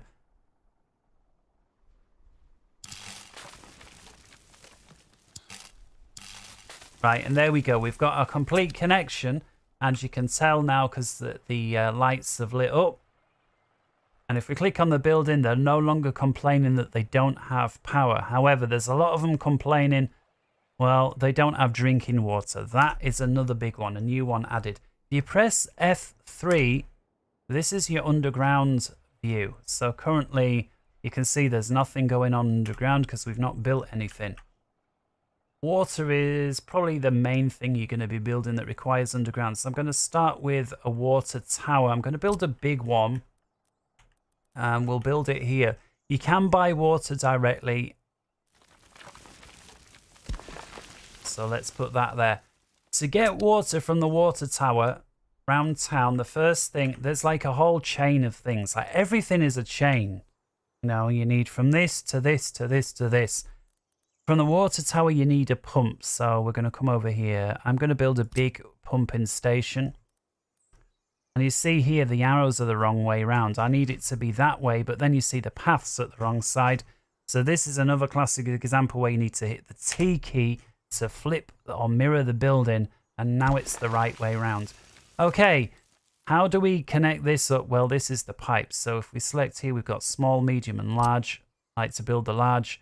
We come underground. This is going to be our first connection. And there we go. So now we can see we've got a little pipe there. Again, we're building it all, paying for it. And so now we've got this connected to this. Of course, there's no water here because we've not got any. So I'm just going to buy some just so that our people don't completely die. I go to auto purchase and I'm just going to click on the minimum or the first building. If you hit auto purchase and just do the minimum like this, but then you're able to supply water yourself, what will happen is you'll not be buying any until you can't supply the minimum, which in this case is just shy of 12 cubic meters of water. So I'm going to OK that. And if I unpause now, there you can see the water is starting to fill up. I'm having to pay for that. And that's going to fill up until it gets to that limit of just shy of 12 cubic meters. It says target storages are full. That's why nothing else is being done. And the target is just this pumping station. Now the pump has got to then supply the town. So if we come over now, back over here, we've got what is known as the water substation. And just like the electric one, wherever this is, you can see a little overlay of where it's going to supply water to. And if we zoom right in, we can see it's a very small building. This one, just with a footpath, doesn't have a road. And so I'm going to put it somewhere that is out the way where nothing really else can fit anyway. There, for example, you ain't going to get any other building fitting in there. And if we zoom out, we can see that that's actually connecting every building in the town. So we'll build that okay. And now all that we need to do is connect a pipe from the pump over to this water substation. So again, F3 to go underground. And select, I'm going to select, let's select a medium pipe. You see this pump, it's got 3 outputs. I'm just going to select this side. And again, with the mouse wheel, you know, just like everything, you roll the mouse wheel to get the different shapes. Let's go to there. And then from here all the way to there. Now you can see that looks ridiculous. So if I move the mouse wheel, that looks a bit better. That's probably the best one. Or what you could do is do it separately. So go from here, move the mouse wheel around to say there, and then connect these two like that. That's probably best of all. There we go. All right, unpause. And again, we've bought all of this through rubles. And now with that connected, the reason it's not working, this guy here has not got power. Why? Well, our substation, if we hover over, it doesn't reach that far. So what we need to do is get another substation over here. And you can see how this game takes a very long time to build up your town. So let's hold down. There we go. Let's go an underground cable this time. And again, I'm still paying for everything with rubles. So this here are all your above ground power cables. This one here is your underground. And again, you've got your different options that supply different amounts of energy. Of course, your lower amounts are going to be much cheaper and quicker to build. Power, I'm just going to go, I always go for the highest voltage because sometimes you end up splitting off your power cables into two, kind of like your plug sockets on, you know, when you connect a bar into the wall. And so this all the way over here. Now, if I press F3, you can see that that's going to run underground. to there. That's going to cost 7,000 rubles, and they're going to get right on with it. All right. If we hit F3,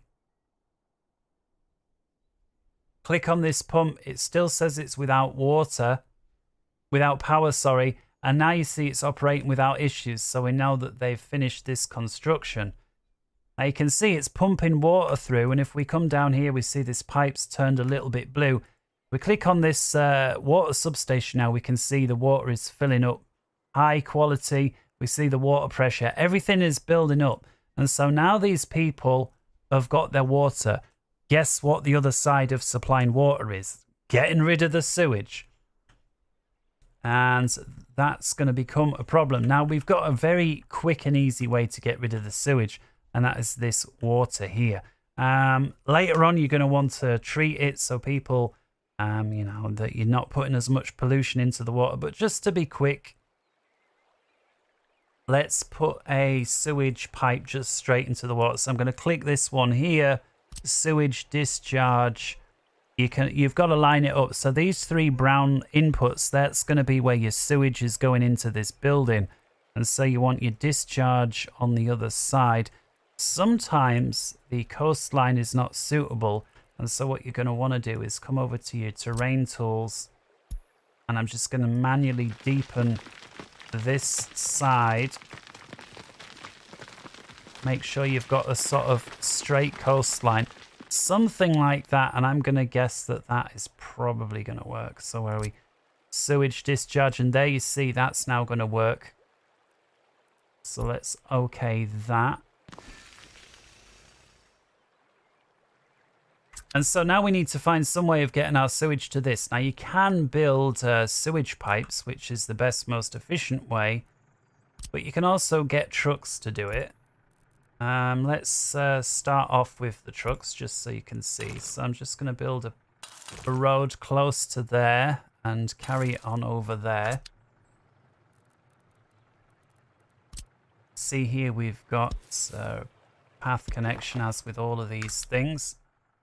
Now this building here, see, is currently not discharging any pollution, any sewage because it's obviously not connected up.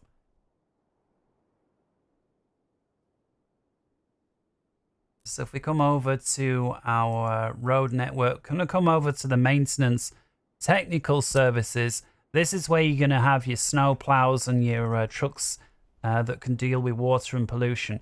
I'm just going to place it here rather than in the town centre because it's going to be supplying these buildings over here as well. So I want it somewhat central. Let's do it there. See the bus, and it's got 11 workers. By the way, workers don't need a lift home from work. What they do is you need to transport all the workers to where they want to go. So in other words, here, so that they can come work here. When they finish their work, they simply go home by themselves. So if you look here, we've currently got 6 out of 20 workers possible. And at some point that's going to, there we go, 5, now 4. Now if that drops down to 0, clearly the plant is going to shut off. Now we do got more coming in here. If you find yourself running out of workers on the regular, and it looks like it's going to happen, the easiest way to get around that is to just put another bus on the same route. And so to do that, come over here, buy a new vehicle, same bus. Double click on it, and rather than telling it to go from here to here again, what we're going to do is we're going to tell it to run on a specific line. So we're going to click select or set line, and of course we've only got one line, and that's this bus here. So if we tell it to join there, now we see there's now 2 vehicles on that line. So we tell it to go. And what you can also do, if we double select the line here, we can tell the line spacing. You see it's currently disabled. We can tick that line space, and what that's going to do is it's basically going to even out the buses so that they don't behave like buses and all arrive at once. And so in theory, it's going to have one bus over here while the other one's over here, and it's just a more efficient way of running it. Now you see here, they're still complaining about water, and so come over here. Yes, you can connect all the pipes up, but it's quite an expensive thing to do for something where you don't need much. So what I'm going to do is build a water substation here. And we're not going to connect it up though, but we are going to build one. And then come over here, we're going to build the sewage tank, which is going to gather the crappy water, which, by the way, we also need over here for our town. Because you can see these buildings, if we look now, are going to be filling up with sewage. If we come down here, you can see sewage is 100%, 101. So that's going to start causing health problems. So if we come over to the sewage tank, I also want it somewhere central-ish. That's a good spot. And now if we click on that, it's already built. Look at it. The sewage tank is filling up, and very quickly. The reason it's filling up that quick is because these buildings were already full of sewage. Now they're emptying their sewage into this tank. This is the tank that our trucks are going to be emptying. So if we come over here, we're going to tell this technical building, hey, where's the water come from? So if we tick on the water here, select the water, we're going to specify the source. The water comes from here.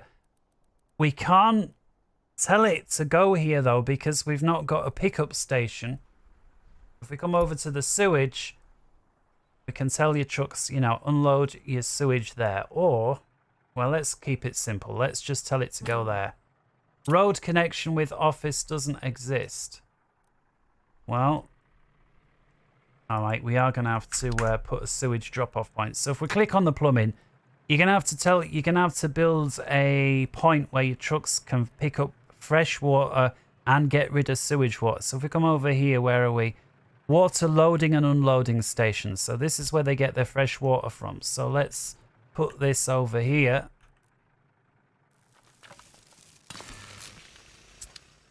And then if we come under here, put a nice big pipe from the pump to this point here. There we go. Now we've got our... So now look at this. Building is without power supply. How come? Surely it's in range of this. Well, the answer is this building is without power supply. Why is that? And that's because, look at this. We've currently got no workers in the plant. We've got this guy here. He looks like he's just driven off. He's only dropped 2 workers off, so we are quite short on workers. And the more unhappy your workers are, the fewer of them you're going to get. Despite them saying, oh, there's so many workers without a job. Probably because a lot of them are hanging around at this railway station. But, you know, one thing at a time. There's so much to cover on this. What I want to do is come over to our technical building. With our water loading station, we're going to tell it now. That's where you get your water from. We also need to buy some trucks. So let's come over here. Let's buy 2 sewage trucks. The reason I'm selecting this one is because it carries the most in quantity. And water, same again. Going to buy 2 of those. Working range, you know, up to how far is this office going to cover? I'm going to expand it out to 3,000 just so it easily covers everything. Sometimes if you're building these inside a busy city, you might only want the 1,000. And there you can see it's already sending the water truck out. It's not yet doing the sewage truck because we've not told it where to take the sewage. So to sort that out, pipe, sewage loading and unloading. I think that's a good spot. And then of course we need to connect these sewage pipes up from here to here. Sewage can only run downhill unless you put a pump, and this is downhill. If you try and run it uphill, it'll tell you, look, requires proper slope. So try and get your sewage running downhill naturally. You can, of course, put these pumps in to pump it uphill, but it's an inefficient way of doing it. All right, sewage is connected up, or at least a pipe, so we'll tell this building now that's where you take your sewage. And now that we've told it that, you can see it's sending its sewage trucks out. And if you click on the individual truck, it's going to tell you exactly where it's going. So in this case, it's going to go to this particular sewage tank. And if we view the building, that's this one, the only one that we've built, because it's completely full. Now, what else are these people unhappy with? Reported crime not patrolled. So let's build them a police station. So rather than the residential stuff, we've got to come over here to the state infrastructure. Here we've got hospital, fire, We've got the university stuff. We've got orphanages here. Here we've got police. There we've got the courts and prisons and the maintenance stuff. All right, so let's go in order of their complaint. Let's build them a small police station. Actually, let's build them a full-size one to begin with. And I will place the police station over here.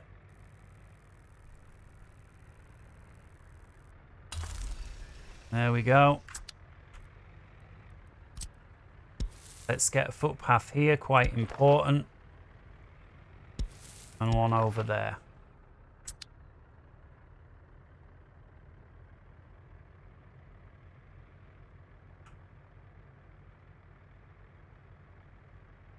Now what else?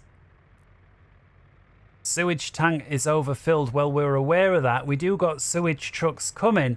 But you see, as soon as they empty it, because of the distance involved and the amount of buildings that are feeding into this sewage tank, it's going to be, it's going to be full again. Basically, they're already overflowing before they empty it. So watch this. He comes in.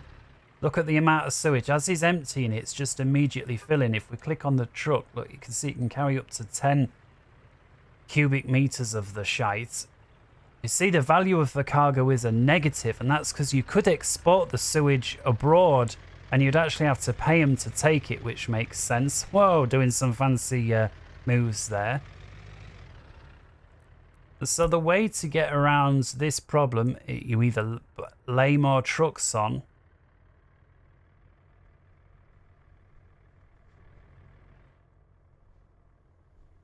or you build a direct sewage connection there. Well, I'll leave that, that's a more extensive thing. Let's have a look at some of these other issues.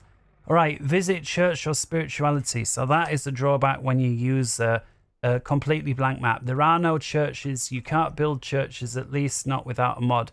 Now look at this. This is one we can do something about. There's 172 from this building that are unhappy about not being able to participate in sport.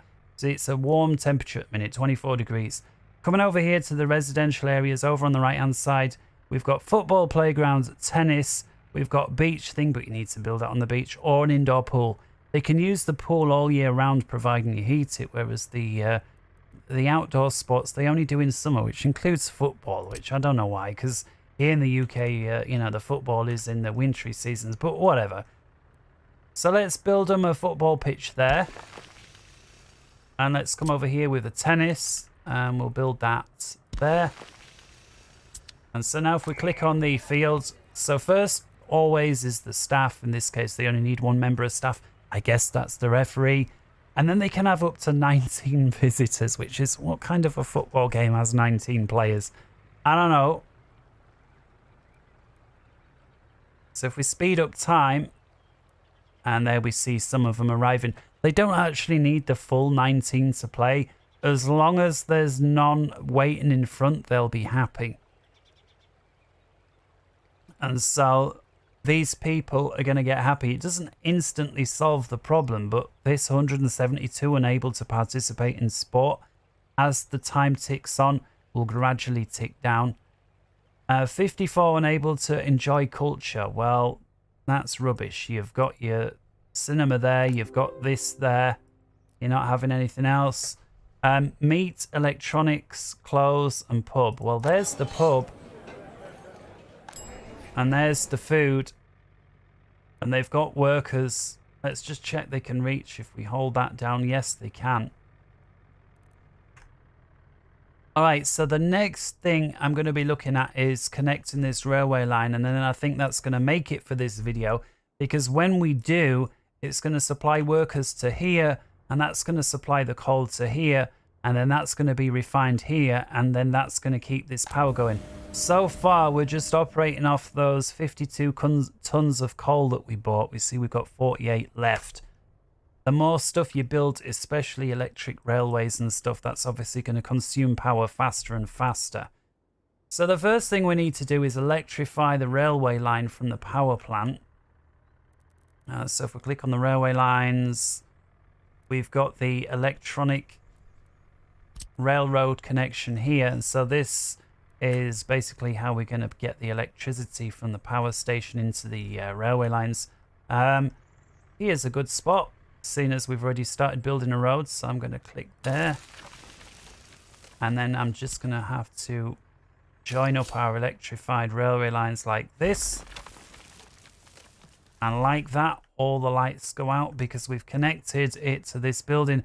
This building still needs connecting to our power station. I just realized we've got this road here that we started. I'm going to finish it off because there needs to be some sort of connection through the middle. So let's go for the purposes of traffic flow and efficiency, something like that. And rather than paying for this, I'm just going to click to construct, and that can be the first thing our guys can build when they're ready. But for now, let's join this power up. So here, select the voltages. We're going to have to connect at least one. The more trains, the more you're going to need. So I'm just going to connect 2 of them right away. And then click to buy those power lines from Rubles. There we go. Now the train track is powered, but well, where do we get the train from? Again, we need the rail depot, just like we need the road depot for the ground vehicles or the trucks. So I'm going to click on the train, look for the depot icon, which is here. And somewhere not too far away, because we're going to have to connect the track up. Maybe, yeah, I don't know, because it needs to go. We need to be able to get trains back in. I'll tell you what, I think there. And so if we build a rail, that's going to be my rail out. Trains can leave this way. Or they can leave. Let's have. That's going to be the trains coming in. I also want an exit this way. Let's go into the plan mode and build a bridge.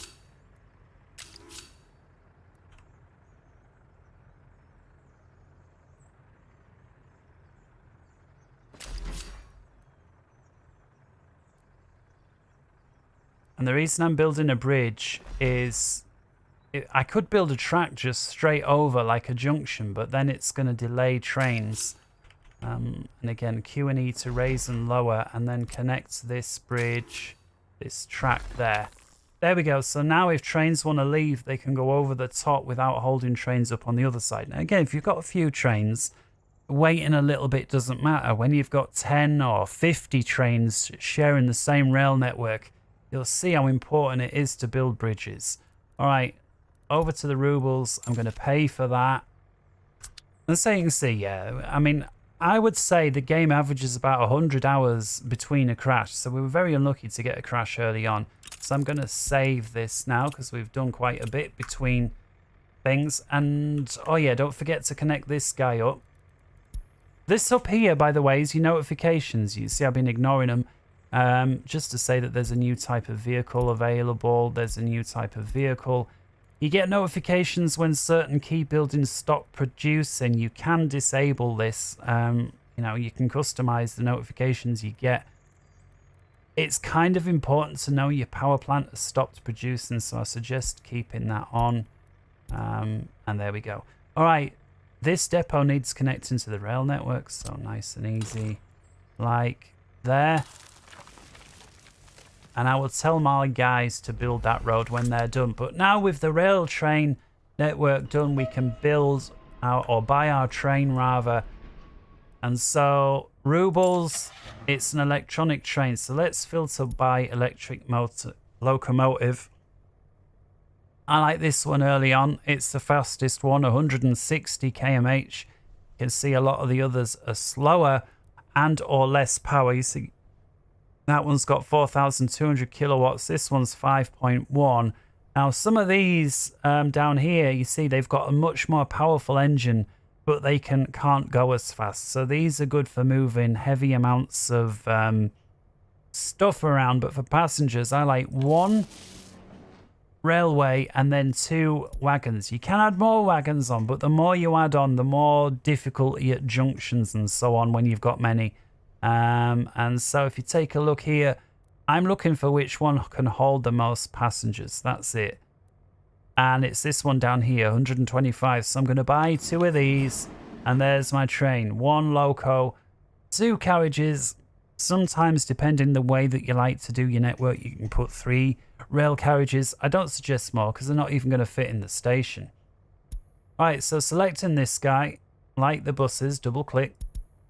This is the train selected. Now, if we click to view where it is, obviously we can't see it because it's in here.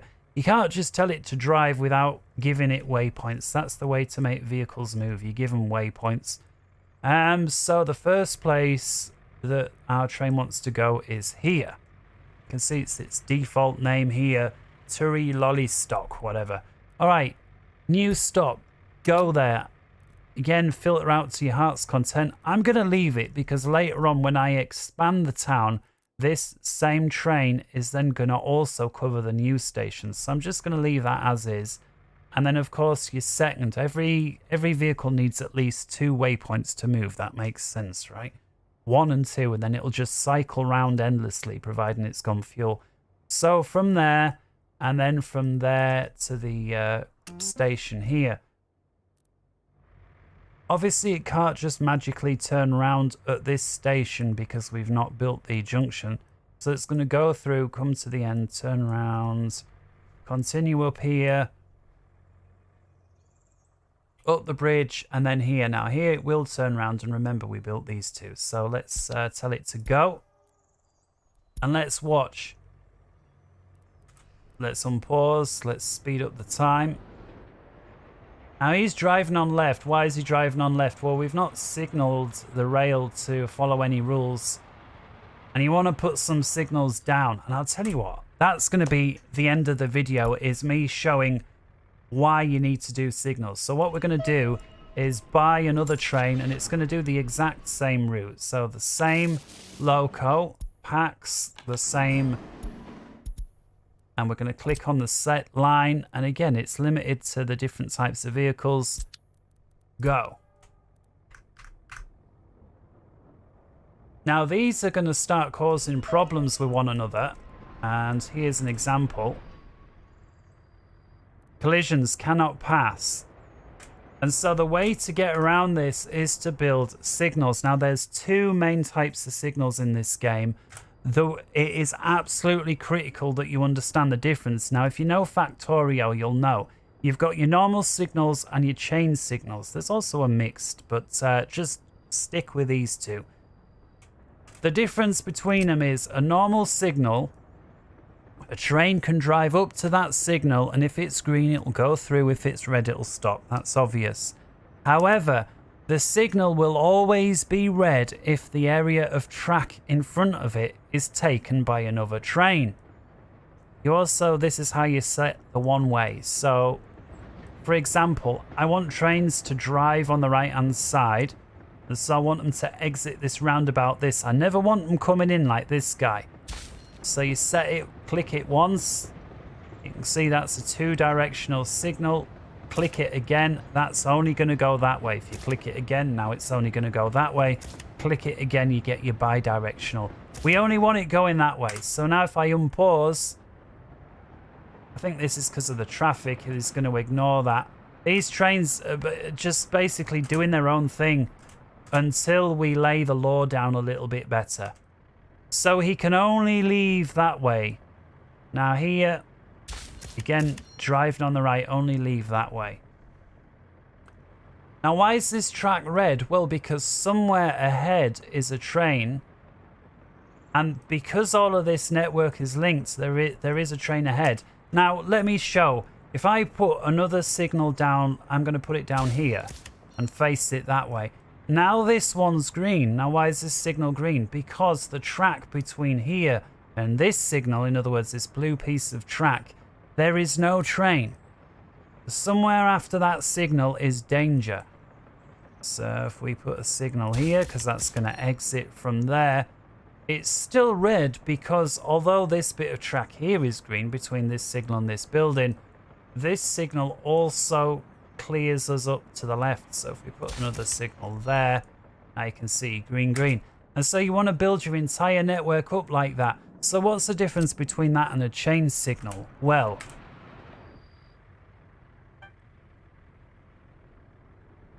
Roundabouts are the perfect place to use a change signal, and I'm going to put it down. And again, it's the bi-directional this way, that way. Now you can see the perfect use case of chain. I'm going to put one there as well. You can see here currently it's blue. Why is it blue? Well, it's not quite green, but it's not red. The reason is what it's saying, right? If you're a train and you're coming along here, you're only going to be coming to this roundabout for one or two reasons. One reason, you want to exit this track up here. The other reason, you want to go around the roundabout and exit down this track here. Blue means one of the signals is red, one of the signals is green. In this case, this one here is red. Why is it red? Because there is a train blocking from here to here. You can see this train here is blocking this piece of track. If you were waiting at this signal and you wanted to leave out here, this will not let you through. Now, if we change this to a regular signal, it's going to be green. Why is it green? Because this piece of track between this is clear. The chain signal will not let you through. Now, why would you not want to let a train through here? Well, because we've got a roundabout. Imagine this bit of track here is clogged up for whatever reason. It's backed up all the way. If you let a train through here, it's going to block the roundabout. So by having a chain, it's going to say, right, if you want to go through where there's a green signal, I'm going to let you out. But if you want to go where there's a red signal, you're going to have to wait right here. And what that is going to do is keep the roundabout free. And that's the way you want to do it. Now, another way to use chain signals is going to be here. So currently we've not got any. Chain signal in. Why in? Because what we're going to say is, and I'm getting spammed to death on the messages, if we have a signal here, which is going to cover this piece of side of the track, and another one here, which is going to cover this side, this chain signal, and then also we want one on the exit, right? And so now green. Why? Because both of these are free. It's the only place you can go. Assuming, right, we just had a regular signal here. Imagine that we had one train on this side. We had another train on this side. Both of these pieces of track that we're looking at here are going to be free up until this point. And so this signal would let a train come through and just basically park itself here on the junction. Well, that's no good because that's going to block these guys from being able to get out. And so it's another perfect case where you want the chains. So in other words, if these are full, there's nowhere to go, then don't even let the trains through. And then that way the trains are going to be able to get out. Once they're out, these will go green. Once they're green, the chain will let them in. And so that's the way to do it. So let's unpause. And again, you just want to add signals, not every 5 seconds, but certainly at the start and end of any big structure like this. And so now you can see the train's gone through that piece of signal. So this signal now has gone red. This one here is red because we've got a train here. As soon as that back of that train goes through there, now we can see it's gone green. This one's red again because this guy's here. Now let's watch what happens when that goes through. Sometimes when you first put a signal down, there's a pause when a train very first fathoms it out. Now look at that. The back of the carriage goes through. This one now goes green. Now look, that's red because of the trains blocking the track. And now it's blue. Why blue? Same reason as before. You can only go this way. One of the junctions is blocked, and it's this one. I'm kind of wishing I built the bigger railway station. You can see why. So let's unpause. This guy's done. He goes out that way. You see the signal's red because, well, it's blocked. It's green because it's unblocked. This one's red. Why? Because this train is blocking it until it passes that one. And that's it. That's it for the signals. That's going to allow multiple tracks. Now let's have a look how this is going to work. This is blue. Why? Because you can't exit here, but you can here. This is blue. You can't exit here, but you can here. So this is probably going to hold this train. And there you see, he's held. He's going to continue when I unpause because he wants to go that way. Now we need to add a couple more signals for efficiency here. So same. So roundabout, chain going in, a regular signal going out. I'm going to put another signal there. And that is going to improve efficiency massively. Again, that little pause the first time the first train gets to it. And now look at that. That's running perfectly. And then, of course, probably going to want a couple of signals by the actual railway station. And that's going to enable, you know, more efficiency for when we add more and more trains onto the network. We probably want a signal here. And it's just going to add more and more capacity onto the network. All right, that is the end of the video. Guys, this is absolutely fantastic. Unfortunately, yeah, let's have a look actually. How have we done? So we've got the coal. They're short on power. I did forget to do that. Let's finish that off because I did want at least one resource working. If we come over to the coal plant, yeah, look how much quicker the coal's gone down since adding those trains. So let's just real quickly, substation. I'm going to make sure I build it instantly with the rubles. We can see the range covered. By the way, we also need to power these conveyor belt systems. So I'm going to try and cover everything with one substation. You can see that coal building at the end is in and out of range right about there. So I think that is a suitable spot. And I now need to rig this up. And as long as we've got workers in the coal station, that's now going to work. All right, in comes the train. If we click on the train, it's only got 10 workers on board because, again, we oversaturated it a bit. But those 10 workers, there's only one place for them to go here, and that's this coal mine. So let's unpause. There we see them. Now they're going to go in there, and now look at this. The 23 workers total, so there were already some down there from before.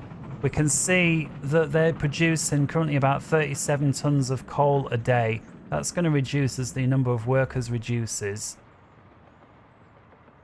You can see if I pause it and then unpause it, we've got the coal, or the coal ore rather, on this conveyor belt coming down, and you can see there the coal ore is loading into this storage here.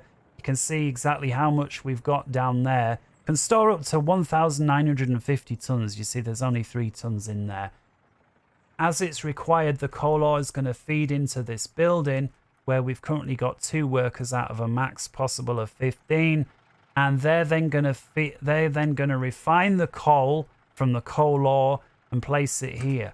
You can see there's a very little amount of coal in there, and it's basically draining as soon as it's produced into the coal plant. Now you can see we've got 39 tons of coal in there, 41 tons of coal, and so very slowly the amount of coal is starting to increase. Obviously, once the coal is maxed up to 100 tons, this building here is going to start filling up in and of its own right. Now, to make all of this go quicker, we just need more workers. You see, we've only got 2 guys in there. So let's make that a little quicker. So if we come over here, main way is to get more people into the bus station. Now, we can manually do that by, if we click on the buildings, let's click on one of the other types. Let's say this one here. And again, I'm going to build it instantly, and I'm going to get the workers in, or the citizens. Footpath.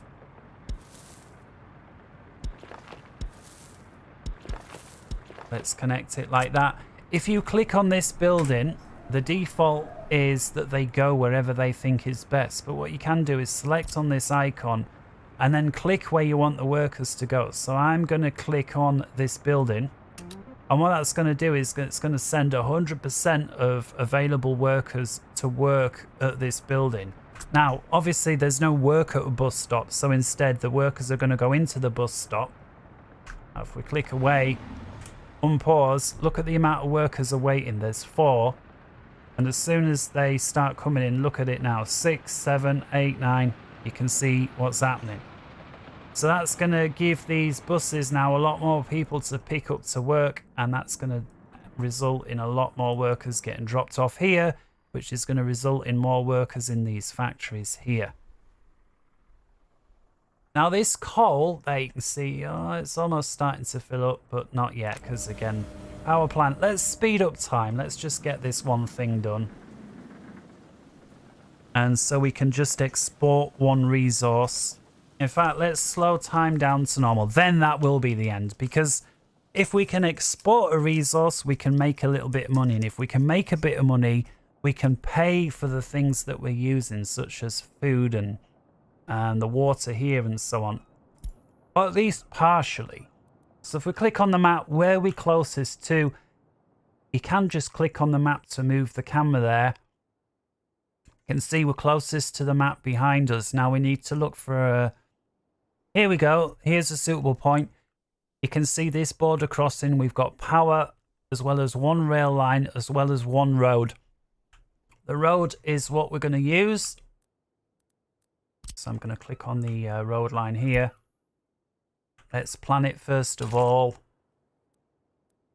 Here. And where's our town start? Here. Right, I think actually this bit here is closest to us. Now some of the extremes over there might actually be beyond the range of our construction offices. We shall see.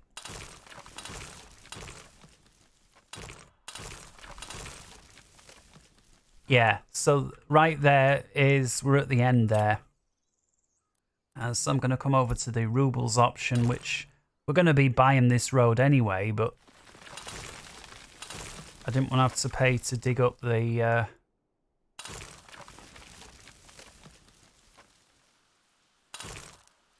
going to square it off a little bit because I might want to use some of this area here as farmland, and the fields are obviously rectangular as in real life, so you don't want to build too much stuff just random willy-nilly. There we go. All right, let's unpause. We weren't paused. Now remember, a truck going all this way has to have its fuel provided. Let's click there to build that road as well. We do have a fuel station. If you remember, we built one here. That's probably quite a long ways away. So I am thinking of building one more fuel station here. I'm going to make sure it's in the range of the power station. This power substation, rather. I think that's about as far away as I can get it. There we go. Let's connect that. Again, everything needs power to operate unless you set it otherwise in the... Oh, come on. So this is one of these examples where you don't always want to build with rubles because you end up wasting money.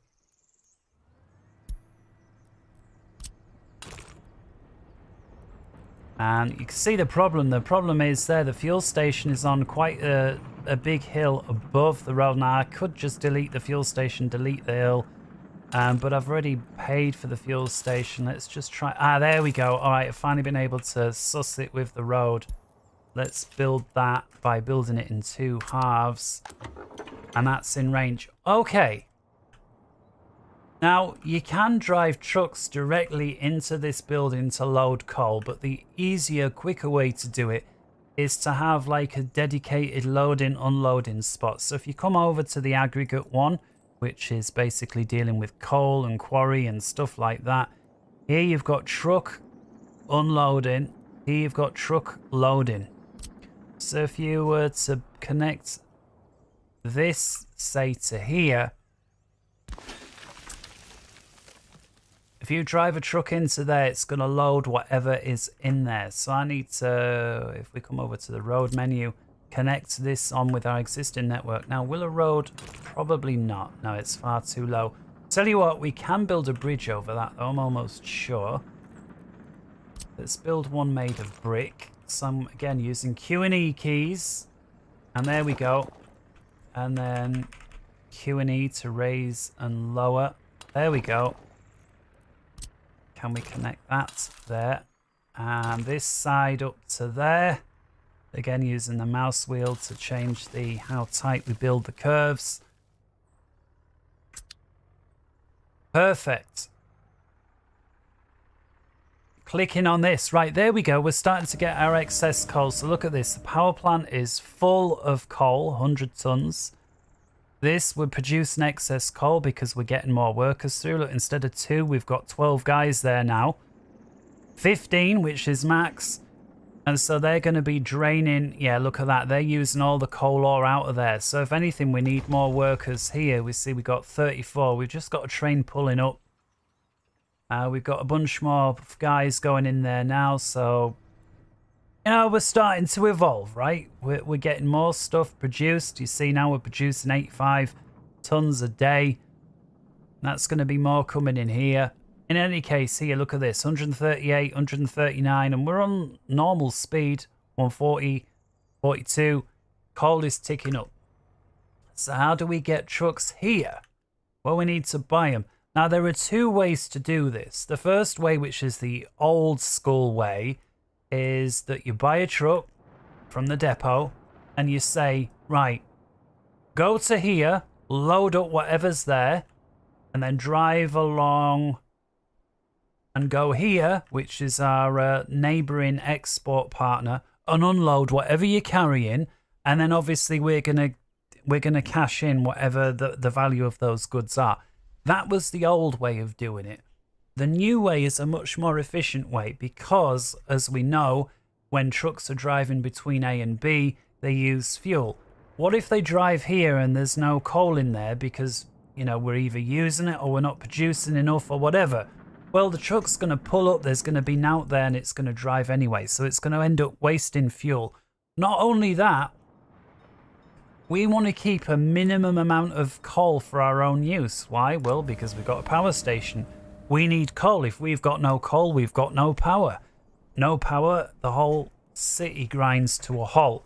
And so what we can do is we can specify, hey, if this building is over half full or whatever we set, then send a truck out, load up whatever's there and export it.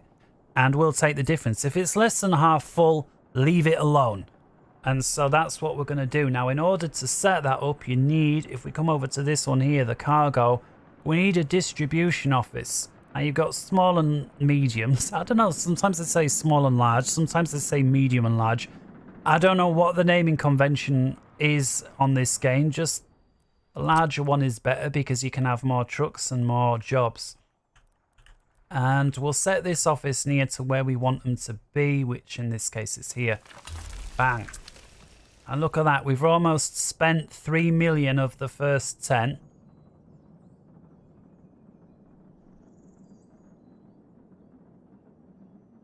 And this will be the end once we set this up, because it's going to be, if we take a look at the income and export, so far we've exported 0 and everything is an import. And we look at the various resources, so obviously for stuff that's been built, fuel, obviously we're having to import for the trucks. Water, because we're not, you know, creating our own. On all the food and everything, you know. And what the aim of the game is, one by one, you want to look into what are you importing. Probably start, I would say, with the top one, but sometimes steel is not always easy. Depends where you are on the map to produce. But certainly you want to be looking at what's costing you the most money and start trying to produce those things by yourself. So take a look at this. We're spending a huge amount of money on gravel, and gravel is very easy to produce. So that's probably the first thing we want to look at. But in any case, here is our distribution office, and so we want to give it the job. So the first thing, like before, is we're going to buy trucks. Now, you want to buy something that's suitable, all right? You buy a covered hull. That's not going to be the way to move coal around. You want to get a dumper truck, right? The one with the open thing in the back. Now, you see there's a whole range of them. We've got almost 2 pages full of dumper trucks. Some are much cheaper, but there's always going to be downsides with the cheaper. Generally, they're going to carry less stuff or they're going to move it slower. This one over here is quite a good starting one for the 70s. You see, it's not got a great top speed, but it can move 10 tons of all these things, including coal. This one can only move 7. This one's 7. This one's 7. 3.5. This one can move 25, but look at the top speed. It's 35 kmh. This one is 70. This one can go 80, but it can only move 6 tons. And so you see the idea. This one here has got a much more powerful engine, and I've accidentally clicked one there, although it's not as fast. I'll tell you what, but you see this one here, even though they both move 12 tons, this one's cheaper even though it's faster. And it's all based on that engine. Depends how much hills you've got, you know, and setting off and so on. I'll tell you what, let's buy 2 of those and 2 of those. And what we're going to do now is give this place the instructions. So you've got this connection here. It's kind of like telling a bus where to go or a truck, except that you've then got to create the rules. So you're going to go there if a certain condition. So let's click on it. We're going to go here to pick up the coal. And then here's the condition if. Now, 0 is the default. So it's going to send a truck there no matter what. I'm going to increase that 0 to 20%. And so now what it's going to do is send a truck there. And here you can limit it to pick up the coal if there is at least 20% of coal where? Well, in this building, right? If there's 20% or more, we'll send a truck. If there's not 20%, we ain't sending a truck. And like before, we need another end to this. So where's it going to go once it's sent the truck? Well, to our neighbor here. So we're going to click there. Make sure you've got unload selected. Make sure it's the resource that you want. So coal. If you leave it off, it'll export potentially anything. Well, we only want the coal exported. And that's it. And so if we come over here and take a look, the instruction is set now. It's not working. Why is it not working? Well, this isn't 20% full. What's 20% of 1950? Well, it's about 400, right? 390 maybe. So let's compress time. We see it's filling up pretty quick. Or speed up time. I'll tell you what, an even quicker way to do it would be if I just manually purchase some coal. So I'll click purchase, manual. And I'm just going to manually drop some coal in. And now we're above that 20% threshold. Now, why is he still not going? Well, he should be going, but he's also complaining about power. So let's give this guy a substation.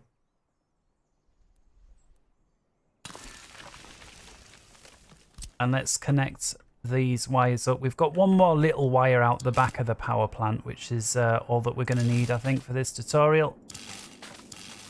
There we go. Now it's connected up. Now all of this should be functional. And there you see it. The first truck is being auto-dispatched because we've got over 20% full on coal.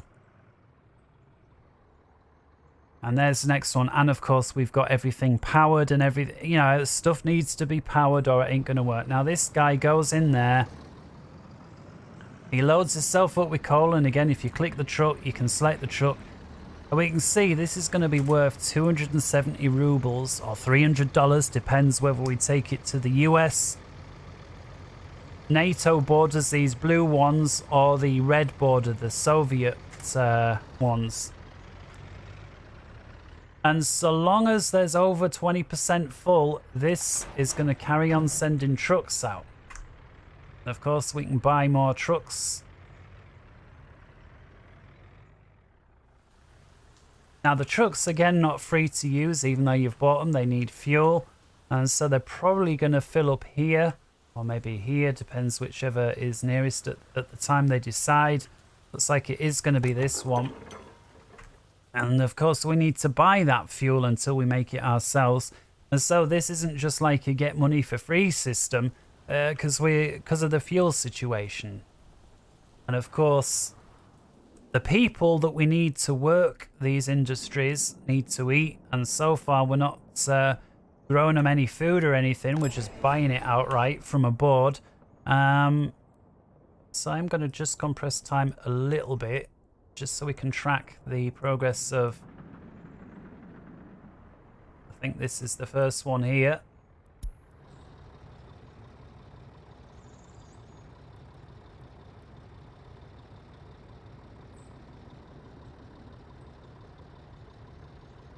Now, it looks like he's going to run out of fuel. I'm surprised he didn't grab a tank full of fuel before he embarked on this long journey. Well, what's he going to do? Turn round? Usually they turn round, but if they're too far from a fuel station, they can just stop as well. Let's see, he's got 15 litres left. 10. Let's see. Might have to build another fuel station down here. Sometimes what they'll do is they'll carry on going, and then basically you have to owe the fuel when they next get to a fuel station. It just depends on the distance. Alright, let's slow time down. 12 tons of fuel. Now look, 270. It's actually gone up 271. That's because of inflation, alright? So in the time it took for this truck to get here, we've got 1 extra ruble on the inflation. Now in he goes. And that stuff is getting sold off. And if you look at our balance here, it's increasing. And that is our first little bit of exporting. And let me just hit escape to release the camera. And you can see, compared to what we're buying, which is, you know, the foods, the alcohol and everything, it's not yet covering it. But it's, you know, these trucks are going to come and keep coming. It's a start. There we see some more.